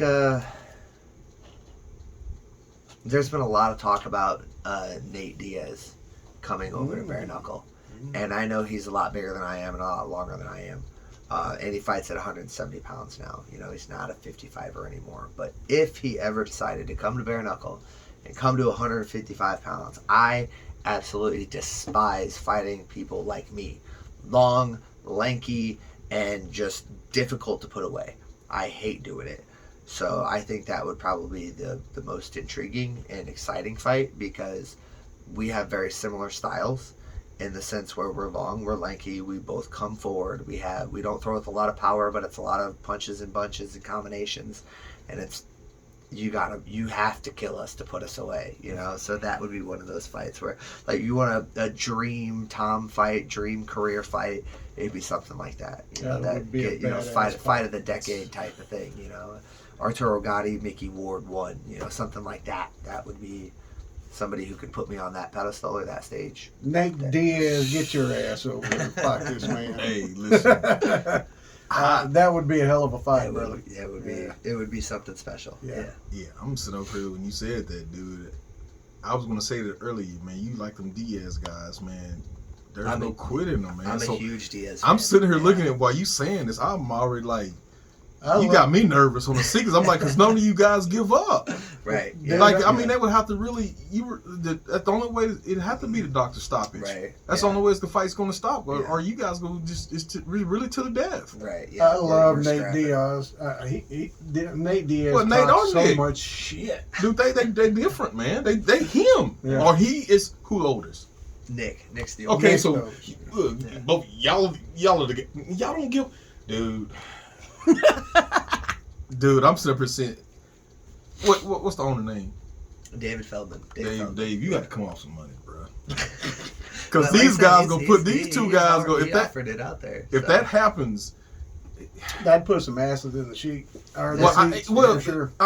somebody in the sheets too. Yeah, you got. So would it be 5 rounds? Yeah, so the BKFC, they do 5 2-minute rounds. The BYB and the BKB, they do, for title fights, it's 7, but it's 3-minute rounds. They do longer rounds. It's one of the intriguing differences between the bare knuckle sports is there's 3 big ones. There's three main companies, so to speak. The biggest one's the BKFC. The BYB is right behind them, and then the BKB is the one out of Europe. They're out in London. And they go with the 3-minute rounds, and they go 5 to 7 rounds, depending on if it's a title fight or not. BKFC sticks with the 2-minute rounds, and the work rate is so much higher in the BKFC. You wouldn't think that having that 1 minute difference would make a difference, but it is so dramatically different, just stylistically, how you fight when you know that you've got a full 3 minutes to work versus being forced to get the work. Like, we've only got 10 minutes. Like, you got 10 minutes to go out there and put, you know, if you go professional boxing, your first professional boxing match will be 4 3-minute rounds. So even at the bare minimum of experience, you're still getting 12 minutes to put in work and figure out a game plan and figure out how you're going to go out there and do your job. So to limit us to 2 minutes, it puts such an extreme intensity on us, and the level of intensity at which those fights play out, you can see it. That's why we're the most exciting fight company in the world right now. It's because we've got 2 minutes to go out there and put this guy to sleep, and it's chaos. Yeah, no, it is. But you say it like that, but like I said, watching your fight, man, you just make it look so effortless, and you just, and it might be other guys out there, but the fights that we have watched, it's just everybody just running with chicken with their heads cut off, and then it's like the first one who get the lick in, and if it lands, it lands. Right. But you got a science to your method. Yeah. Or a science to your madness. There's no room to run too. That ring is small. Yeah. So that was one of the cool things that I liked about the BKFC is it's a circle. So you don't really have to worry about getting trapped in any corners. You know, the problem is those aren't ropes. That's a metal pole. Those are 4 metal poles that are wrapped around that. And So, and then they've just got the leather over the top of it. So when you hit that, it's not like bouncing off a rope, a ring rope where you spring and no, that's a metal pole. Pow! You slam into that thing. So you want to do your best to stay away from that bad boy as possible. So it really does limit your space and your movement, because if you get trapped on that wall, I mean, it's like being trapped on a wall. It's not a pleasant experience in any way, shape, or form. I like what the BYB has done with the Trigon. They've got it's a triangle, and it's 21 by 21 by 21. So the active area that you can actually move and maneuver without getting caught in a corner, it's only about 50 square feet. So it's from me to you in a circle. That's about all the room that you get. So it forces action, and then you're stuck in a corner, and if you're stuck in a corner, well, guess what? We're fighting. It forces action. It's intense. So cool. if somebody's backpedaling and stuff like that, 100%. Yeah, it's you're not going to go anywhere. much. Yeah, right? you're gonna hit a rope and then a corner and then a rope and then a corner. So it's like you're forced to stay right in the middle, and that's dangerous too, because now you got to hang out in the pocket. So they've done something really cool with this Trigon. And Holy shit! It's nifty. Yeah. Now that makes sense when you said there is a metal pole. Wow. When I watched it bare knuckles, because. Bounce off. Because I never seen it bounce, but I thought they just eased up on it, but no. Mm-hmm. No. Okay, so now it makes sense when you're fighting, like when you set pick down the bars up in the middle, or I don't know if you've seen that, like when you're getting into when everybody gets into the ring, they have to pick that metal bar up in the middle so that it's got hinges on it, so it'll like swing up so you can get in, then it'll lock back down. But yeah, it's all metal. You run it, and then the bottom one collapses because they don't want anybody to break their neck. So the bottom one, if you put your foot on it, it'll collapse down to the ground so you don't fall and catch your neck on that. But yeah, they're metal poles. I think there's 4 actual poles. Yeah, but those are all metal. So you see somebody. You pull up any of my fights, I bounce off of them every fight. Well, now it makes sense, because one of the fights that we seen when we had it on earlier, man, how you sat down on it and it was just like it wasn't. I wondered why it wasn't moving like that, but I thought it was just you just so used to where it was, but you just so comfortable on it. So really, like I said, it's just like a wall. Yeah. So okay. Just imagine like the top of a fence. Yeah. Like that round post. Yeah, that's what's running through those. Okay. Yeah. Damn. Huh. Yeah, so they hurt when science to them. Yeah, so they hurt when you bounce on them. You run into one of those things. To keep them off of it. Right, yeah. So we want to stay away from it. You want to keep, good center ground, and if you maintain with it being a circle, it's like I said, it's difficult to get people trapped in corners. But since there aren't any, but you're not wanting to be trapped on any of those walls. You're forced to maintain that center ground, and it forces action. It makes a big difference. Okay, so tell us this, man. What is the whole deal about the Toe the Line?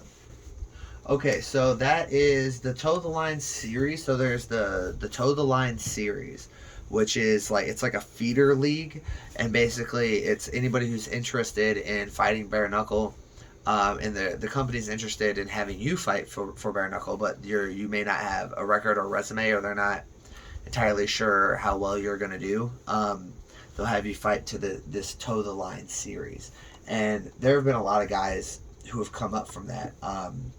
Zion, the Tomlinsons, I don't know which one is which, but the Tomlinsons, the father and son duo, they fought, I want to say they both fought on the Toe the Line series. Bobo O'Bannon came up on the Toe the Line series. A handful of guys that have come up on that series, but what they have here in the center of the ring is they've got these 2 white lines. Yeah. And your job is to toe that. When they start every round by you come up and you step your foot on that line and you toe that line, and they're only about 20 inches apart. Right. So you toe the line, and your opponent toes the line. It's basically like a scratch line. If you've ever been to a dog fight, I don't know how many people are dog fight friendly. Right there where like I said, I know about combat. So right there where my cursor is. Yes, yeah. So that's where you toe that line, and when you toe the line, it's basically letting everybody know, like, all right, you're here to fight. But it's they got them the idea from scratch lines, and scratch lines come from dog fighting, and basically if your dog won't come up to scratch, he doesn't want to fight. So that's what that is. It's like you're coming up to the line, like you're ready to fight. and you can usually you can see how much fight a dog has left in him by how quickly he gets back to scratch. So that's where this came from. It's like we're going to put you guys right here and you're just going to get after it. But that's where the toe the line thing, that's where the phrase came from, was because of the lines. They got the phrase because of the dog fighting thing, and they built the series off of the phrase. And then right here is where you were saying the middle is, right? Yeah, so this is metal here. Oh, the rope. This is metal here, and then that is just like imagine like a 4-inch slam pad that they just fold over, and it's got sponsorships on it. So you hit that, and you'll go right through it into that metal. Yeah, so that's what I'm saying, Jimmy. So that the whole rope, that's all metal. Yeah, the metal poles. That white Bet Online. Yeah, I'm just bouncing off metal here. So bouncing off metal. In that fight, man, how heavy are you? Because you look like the bigger dude there. I was definitely. He's a 45er. So Josh Wright, he's a stellar kid, such a nice guy. I got away from me. Josh Wright is who that kid is, and he's a great kid. He's a really nice guy. But he's a 45er and he's a wrestler. He really had no business being in there fighting me, especially for his debut. This kid fought me in his pro debut and then turned around and fought Howard Davis just a couple of months later at 145 pounds. And like Howard Davis is the number 1 145 pounder in the world, or number 2 145 pounder in the world right now. Like he's been thrown to the wolves for his first 2 fights, but he's a super tough kid, and he very similar to Luis, doesn't hit hard, but he's so fast that it's like, it was shocking. It was like he'd hit me, and I was like, what the hell was that? But yeah, it certainly, being the bigger fighter made a big difference in this fight. Hold on, go back to that the end of the first, almost a couple seconds to the end of the first round. Oh, when I'm walking away furious? Yeah, you just looked at him, you pointed at him like, what is he doing? Yeah. He threw something, and you was like, hold on. That's why I started laughing, because it was like, dude, you knew at the moment that this guy don't belong in the ring with you. No, it was towards the end of the first round. I think the ref had, So right at the beginning of the fight, I throw a jab, and he slips out of the way, and he's so fast that I just can't help but smile. I'm just like, shit. Like I know what this is gonna be. I know what kind of night this is gonna turn into. Yeah, look at it. But yeah, I want to say I think it was after he cut me, because I'm bleeding, and I'm like, all right, now I'm gonna hurt you, dude. Like, you're not gonna cut me open and just get away with this. Yeah, because how tall are you, man? You 6'1"? 6 foot. Oh, you're 6 foot. Okay. Yeah. Big uppercut. Yeah. Missed that guy. Like, he's still like he's out on his feet. I mean, I know he just he look dazed and confused. Well, I don't know. You can't judge a book by its cover, but he was definitely not in the, especially after that competition. That right. Look how his knee. The best of dude, stay down. Best of places, but no, like I said, he's a tough kid, man. He's a tough guy. And you don't even look at him, dude. It look like you just saying, dude, why are you in here with me, man? Well, like I said, I got a job to do. You know, this is what I do, and I've told people in a previous talk that I had. You know, I told them, they always ask that, like, why do you just go over to the ropes and just stand there? It's like, because I'm at work, like I'm working.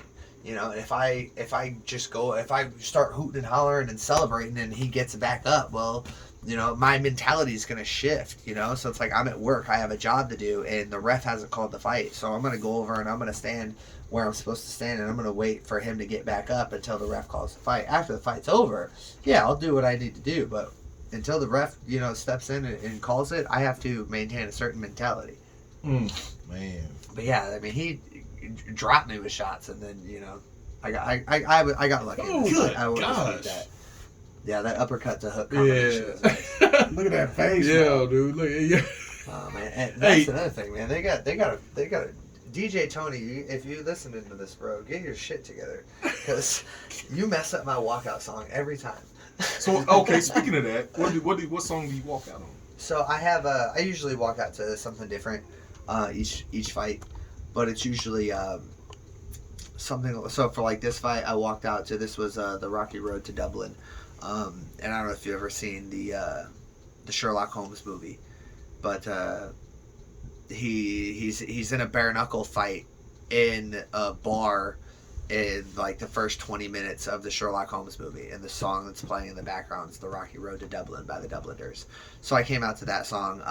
I walk out to a lot of like Tool, In my last walkout song, it was Center Field by John Fogerty, because the chorus is "Put me in, coach." You know, like, "Put me in, coach. I'm ready to play." So it's like all of my walkout songs, they have a meaning. You know, there's a pretense to why I picked them or why I chose them, but it's usually right around the time I get the phone call and I know when the fight's happening, something's going on. I'll be driving to the gym and a song will come on and I'll just be in the zone and it'll just be like, all right, that's the one. Like that's the one that we're gonna do this time. So yeah, that's for that one. It was the Dubliners, but for the last one, yeah, I was ready. You know, so "Put me in, coach" seemed to make the most sense. You know, Center Field by John Fogerty was the one. Yeah.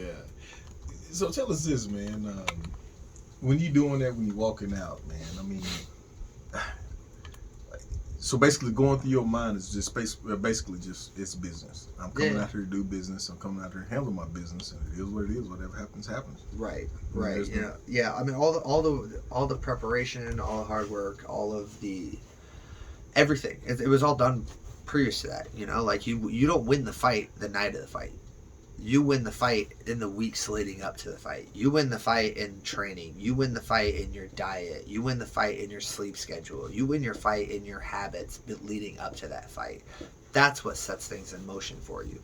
You know, and when you've been training hard and you've been doing all the right things and you've put yourself in the proper position, you've aligned yourself to your goal properly, you don't have to second guess. You don't have to think, because you've done it. You've already done all the work. It's like, all right, now I just got to go out there and I got to perform. So that's really what it is, you know, leading up to that is when you're making that walk and you're in the back and you're moving around, and the first 30 minutes of your warm-up is just that, you know, it's waking the body up, getting it ready, getting it prepared, and then you got another 30 minutes of, you know, making sure everything's sharp and fine-tuned. But then the last 30 minutes is all mental, you know, you're just in your head going over everything, reviewing everything, and then when you make that walk, there's no more time to think or to review or anything like that. Like if you wanted to do something differently, well, it's too late now, you know. So yeah, when you're making that walk, it's just all about the task at hand, you know, what it is that lies in front of you and accomplishing that. God damn, man. It's crazy, man. I love your attitude. Yeah.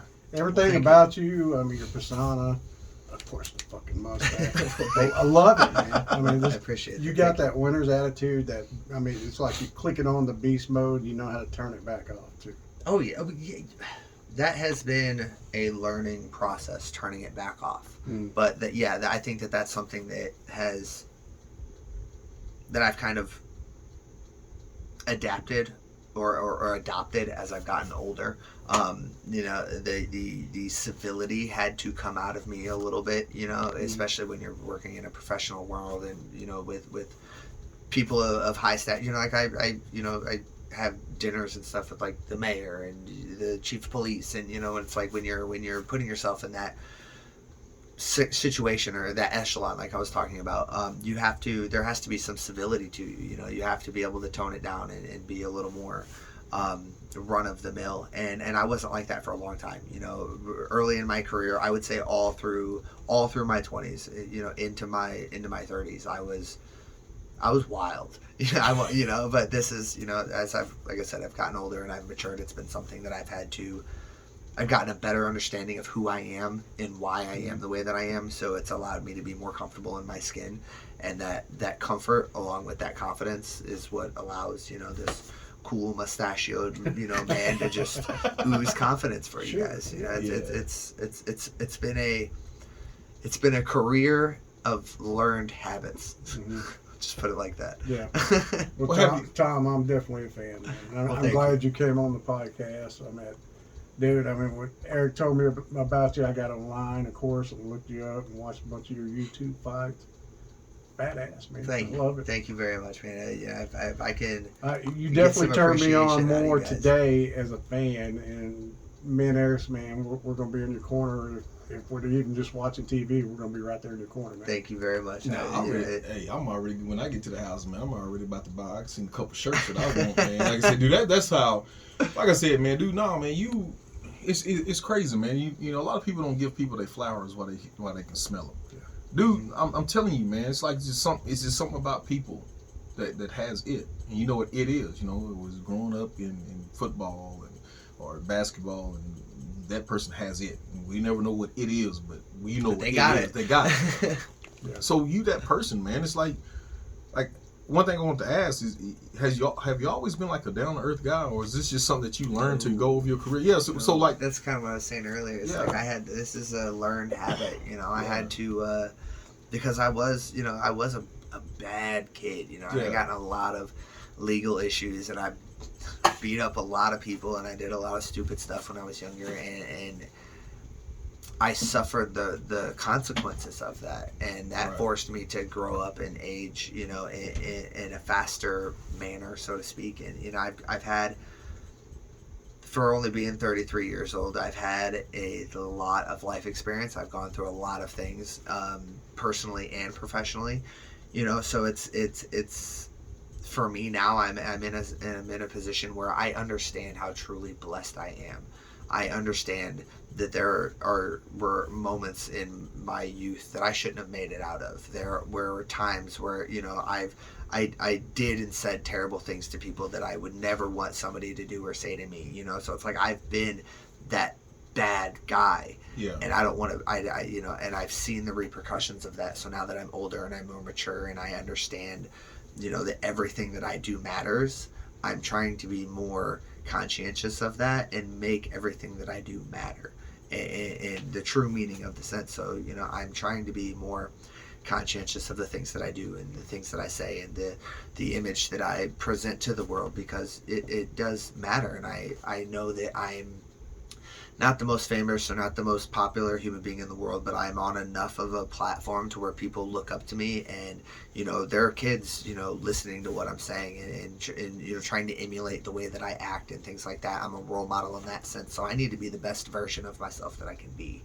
And that has been a learned habit. That is not something that I was born or was even raised to have. It was something that I had to develop on my own, and it's gotten me this far, and I'm looking forward to seeing how much further it gets me. Oh yeah, and like I said, man, and take this back to Bubba McDaniels, like we always said, dude, you have a story, man. And I hope, you know, when that day comes and you put that bow around your career and you wrap it up, man, dude, there's a book, man. People would love to listen. I mean, your story is crazy, man, because you telling it like you got in trouble and you took that and you learned from it. And I think that's what life is all about. 100%. It's learning from your mistakes. Yeah. That's one thing about once we got Bubba on and got to understand him and know him. Mm-hmm. It was just like, you know, people got that perception about you fighters. Like, oh, man, they just fight people in the bar and they cause trouble and they did this. Yeah. But when you sit down and you talk to them, and that's what life is about, is giving people second chances and getting to know them and quit trying to judge them.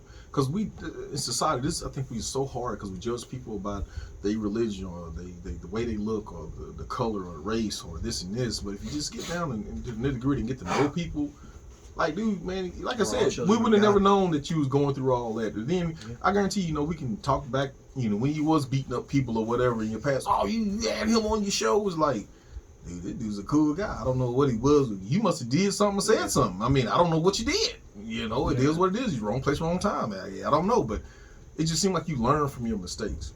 And I think, you know, writing that book, man, there's some kid or some listeners out there, you know, I ain't gonna say some kids. We can say some grown-ups is going through this and listening to your message and saying, you know what, I can change. And it's people like you in the world that's what's going to make the world change. It's like you seen it, you admit it, you're not ashamed about it, and you say, hey, this is what I was, this is who I am now, and I'm a role model. It is what it is. I'm not the Charles Barkley where I'm not a role model. Yeah, you guys are role models because people look up to you guys and they want to be the next Tom Shoaff, and they might not can grow the mustache. Yeah, but hey, not everybody can. I respect it if you can. Here's the thing: very few people in this world didn't fuck up when they were kids, right? We all fucked up. Mm-hmm. I mean, but very few people can say, I've never fucked up before. I mean, I fucked up a little bit. Sure, Eric walked down a couple paths he didn't want to walk. He talked shit about, you know, people he didn't want to do. Yeah. We all fuck up. Mm-hmm. It's the men that grow up to become men, like you say, and realize it's time to grow up. Yeah, yeah. And I think that's just where I'm at, you know, in my point of my life, you know, is I'm I'm starting to become a man. I'm thinking more about family. I'm thinking more about others. I'm thinking more about my impact on the world around me and my community. And I think that's maturity. I think that's what men do, you know, and that's what adults do. You know, and when you start to remove that filter, like you touched on a little bit earlier, of that judgment, you know, because, you know, if you're this race, or you're this religion, or you've got this day job or whatever, you know, we start to put these labels and these judgments on people. And we were actually just talking about this in church this morning. It's actually it's nice that you had brought it up. No, man, because I hate to stop you, man. Like, listen, bro. Like, I can read people, and it's a sense that I think that God gave me, and people, I don't preach on people, I don't tell people, but I can judge people and I can get a good feeling about people. Like, I'm gonna say, when you said, it's funny when you said this, and then we're gonna talk off when we get done, is when you said, I've done a lot of bad things. Like, when you said that, dude, I can feel, and you said, I said a lot of bad things. Dude, man, it's like, it's crazy, because I can look at you and I can say, man, I can know where you're going with it. And it's like, you regret the stuff that you did. You know, it was something that it was crazy back in the day when you did it. And it was just like, now you coming down like, why did I even think that? Why did I even do that? Right. And I could tell now, since we led into that segment when you said, man, we talked about this at church. It's crazy. Because I had previous guests that we had on about something, man, about a family that lost one of their loved ones. It was just the dad didn't want to speak because he'd been speaking because his son had been missing for over 25, 30 years. And it was just, he was sitting right across from the seat from me, and his wife was like, no, he's not ready yet. But then I locked eyes with him, and it just knew. And that's why, like I said, it goes back to what we talked about earlier about forget the phone stuff. I want people to come in the studio, because you can be 6, 7 feet tall on the phone, and you can't get that. But when you said what you just said just a while ago, I hated to cut you off, but I felt what you said when you just talked about it at church. And that's why, like I said, it's something about you, man. Like, listen, man, it's something about you, dude. You can reach a lot of people. And you can say, hey, I've been here before. Yes, I've been in the MMA. I've been in bare knuckles. But just your previous past, it changes people. And that's when I said this. It's going to take people like you to change. We can't change the whole world.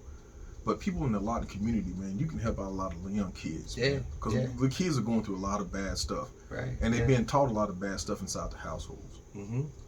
Yeah. No, you giving that, you saying, hey, I've been here. This is what I've done. This is who I am today. I can't change nothing back then, but this is who I am today, and hopefully you can take this and run with it. If I can only change one kid, man, or one adult. Yeah, well, you know, and it's another, get back to church, and then we'll talk about the other thing. So in church today, we're talking about this morning, just basically that we're all children of God, and that's the best. Like when God breathed life into Adam, he was that's, you know, like what a father would do to a child, or like what a parent would do to a child. They're breathing soul and spirit and energy into that child. And then Adam had Seth and all of Seth's generations, you know, and he breathed life into Seth and his generations the same way God breathed life into him. And the moral of the story, the point of the story, is that we're all children of God, regardless of race, religion, background, where you're from, what you do for a living, any of that. And what we need to get back to recognizing is that, you know, we're all children of God, and we shouldn't put so much judgment and intensity and negativity on others, because, you know, like we're all going through this experience together. And then, so that was from earlier, but back to what you were saying about the kids. We with our church, we hold, and our gym, we have every summer we do Jesus and Jiu-Jitsu, and we've got, you know, our first year we had 30 kids, second year we had 40 or 50, and I think last year we had almost 70 kids. But that's what we teach them, is that, you know, just like we need spiritual self-defense, and that's our Jesus, and that's what gets us through, you know, battles that are just too big for us, we also need physical self-defense for, you know, bullies and people that want to hurt you and want to do bad things to you, and that's where jiu-jitsu comes in. So I've been able to take the histories and the chaos and the calamities from my childhood and all of those bad experiences and wrap them up and bundle them up and now present them to the world in a nice, good little gift basket of like, look, like kids, I've been there. I can help you. You know, parents, adults, whoever, I've been there. We can work through this. You know, but it starts with one, being honest about where you've been and what your goals and your intentions are moving forward. But two, having that understanding of knowing that like you can change, you can be better. You got to put in the effort, you know, and you got to be honest about it. Yeah, man. Hey, world. Hey, you hit the nail on the head on that one, man. This dude's badass. Dude, I tell you, man. Thanks, If nobody's a fan of you, man, they not living, man. They the devil itself in sheep's clothing, man. Cause dude, you are somebody that everybody wants to gravitate to. Yep. And it's like, man, Yep. you just got that charisma about you, man, and just the way you carry yourself and the way you talk. It's not no bullshit. And we meet a lot of people. Mm-hmm. You're not phony. You tell it how it is, and it is what it is. You're just like, hey, I'm Tom. This is what you get. Yeah. It is what it is. You either like me or you don't. This is who I am. Yeah. Right. And so with that, even if you want to bare knuckle fighter, man, it's just how you are, man. You'd be a badass fucking public speaker, like a motivational speaker. I was about to say he might need to have his own church. He might be a preacher or something, man. He preaching a sermon over here too. I'll tell you what, I'm going back to school. Well, I shouldn't say back to school because I never went to school. But I plan on going to college here pretty soon. And one of the things, it's funny how the world kind of comes together and God puts things in your way. But I've always been fascinated by religious studies. So one of the things that I do when I'm at my house is I'm big into psychology. I read a lot of psychology books. I read a lot of like Jordan Peterson and Carl Jung and Fyodor Dostoevsky and, you know, these old Russian guys. And it's always had a deep impact on me. But something that's been forever in my life has been religion. And if you look at my bookshelf, I probably have every major religious text you can imagine. And I actually read them. I actually go through them and you know, and absorb this knowledge and this information.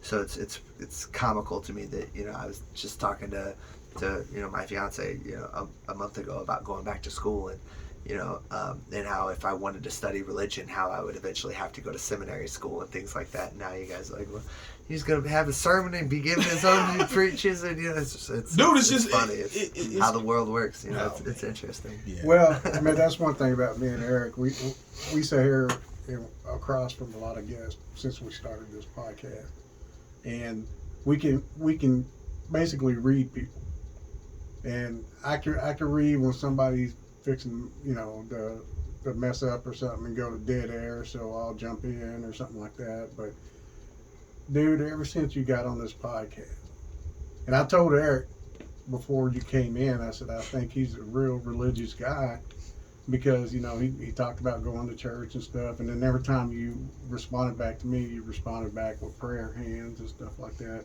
But when you came in, not a single cuss word has been said. I mean, you're just a beautiful person.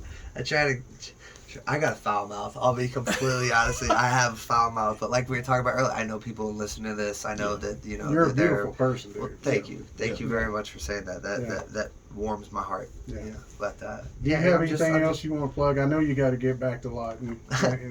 You got about a 45-minute drive or whatever. Yeah, it's not bad. No, you know, I just, my gym, LawtonMMA.com. That's the website. Alpha MMA is the name of the gym. I work with a charity here in Texas. It's called Operation Reset, and it's for veterans.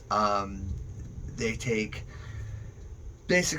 wounded veterans and they get them back into working order, and we do it with counseling. We do it with physical therapy.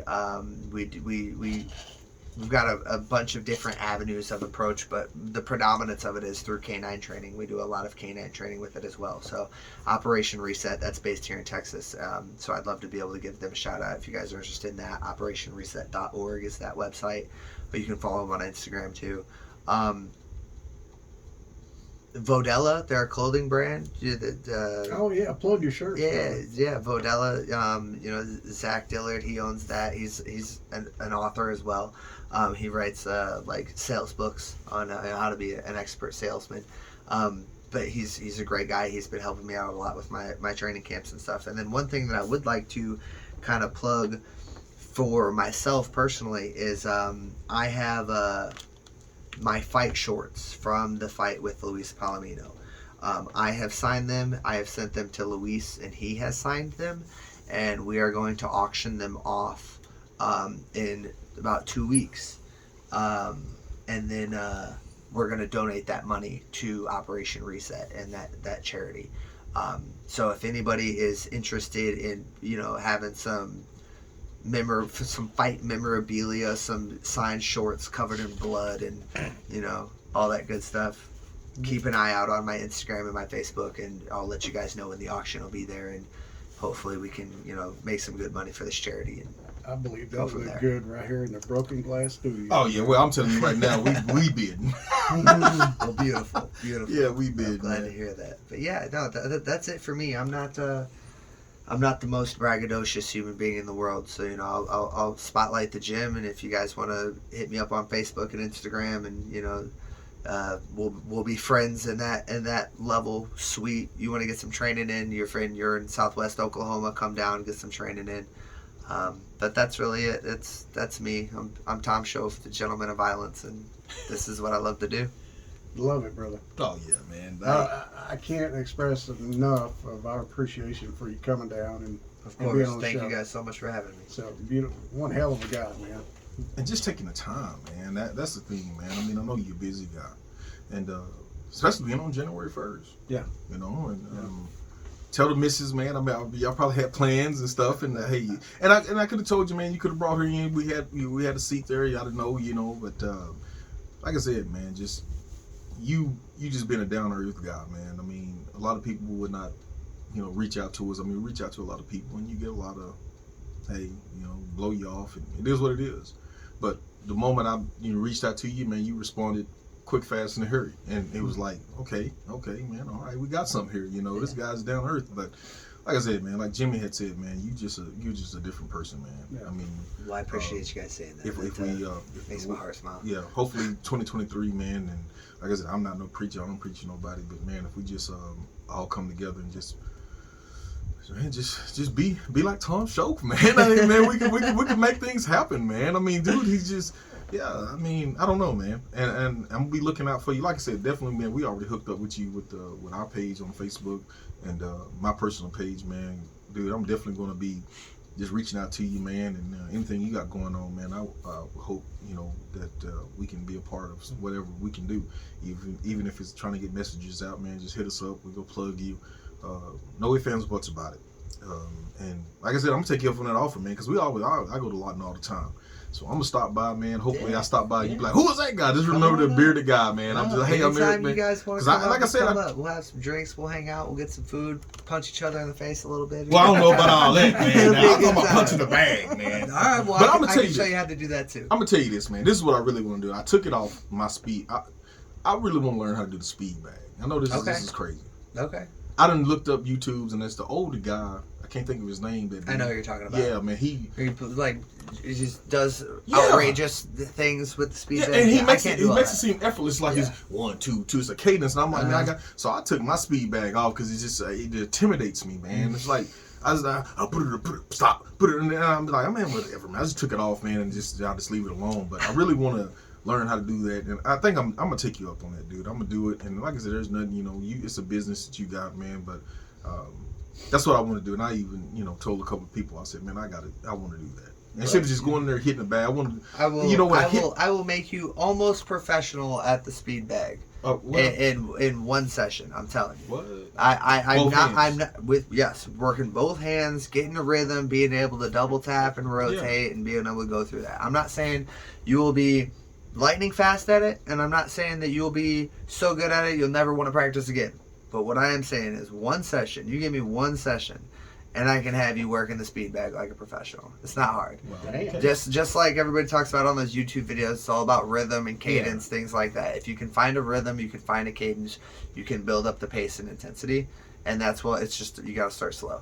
So break it back out and just start slow. 1, 2, 3. 1, 2, 3. 1, 2, 3, and then you just build it up, and then switch your hands. And 20 minutes, you're gonna start rocking on that thing. You'll just be blowing through it. So you're saying one session? I'm telling you, I can do it. Come up to the gym. I'm coming. I'm just saying that. I'll put my speed bag back up. I'll even get my speed bag, my Clado Reyes speed bag. I'll put that bad boy up for you.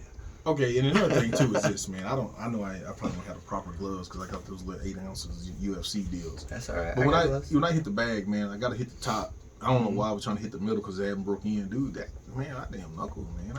They'll tear you up. Yeah, so I guess do I need to buy bigger gloves?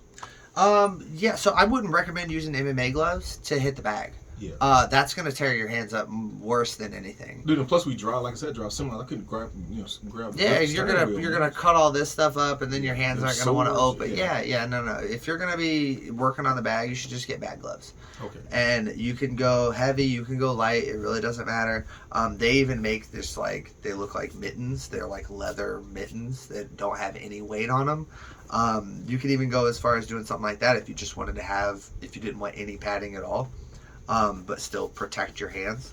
But yeah, you definitely want bag gloves. It doesn't matter if they're big or if they're small, how weighted they are. Okay. But it's about protecting your knuckles and the skin and those MMA gloves. The second you hit that bag, you're just gonna shred your knuckles apart. So basically, those gloves is just for. Those are for fighting. The MMA gloves they're only for fighting, and they're only to protect you when you punch someone in the head. Like, they're not there to protect my face. They're not there to protect anything but your knuckles. And if they're the UFC ones, chances are they're padding. I'm sure you've noticed this. All that padding's on the top of your hand. Yeah. I don't punch you with the back of my hand. I hit you here. So for them to only have that little bit of padding right here, you're going to more likely hit this area of your hand. Okay. And it's just going to ruin it. Okay, so get you some bag gloves. Just some regular old 16s, and you'll be good to go. All right. Got it now, man. Hey, Tom told me, man. I got you the info. You're good to go. Well, here's what I want you to teach me. Okay. How to comb that fucking mustache. Well, I think you got to grow it out. Pull it. You just pull it out? You just pull it. You don't pull it up. You just pull it. Go right here. And then you just pull. Yeah, that's it. You got your... Yeah. I'm going to have to train it. Oh, well, hold on. There you go. It's already going there. See? You just got to pull it a little bit. It'll do its thing. But you can't cut it. No, I don't cut it. I undercut. Yeah, you do a little cut. Yeah, because otherwise you're chewing on it. Mm-hmm. Yeah. Every time you take a bite of anything, all the mustache goes in there, and then you're pulling half it out. So you have to go underneath and cut the hairs from like down here, so that the top layer still sticks out and it still looks thick, but you're not chewing on nothing. So love it, bro. there's a whole. It's a lifestyle. I'm telling you. Yeah. Anything else, Eric? No, that's it, man. Like I said, man, appreciate you coming in, man. Yeah, really do. Thank you guys for having me. Hell of a job, man. This has been a great time. Well, I wanted to. One more thing. I forgot to tell you. What is that? Check this shit out. I did a photo shoot this week. What? Yeah, I did a photo shoot this week, and I sold one photo to a very famous customer, a company. Guess who it is? They picked it, and they put me as the before picture on Weight Watchers. Hell yeah. That's stupid. That's the Guys, Happy New Year. We love you from the Full Load Podcast. Check out our YouTube channel. Right here, subscribe to our YouTube channel. Check us out on Facebook. Check us out on Instagram. We love you guys. Mr. Eric Mays. Put the pedal to the metal and take us home. Like we say every Sunday, we hustle and grind like there's no tomorrow, because tomorrow don't exist. Until next time, we out.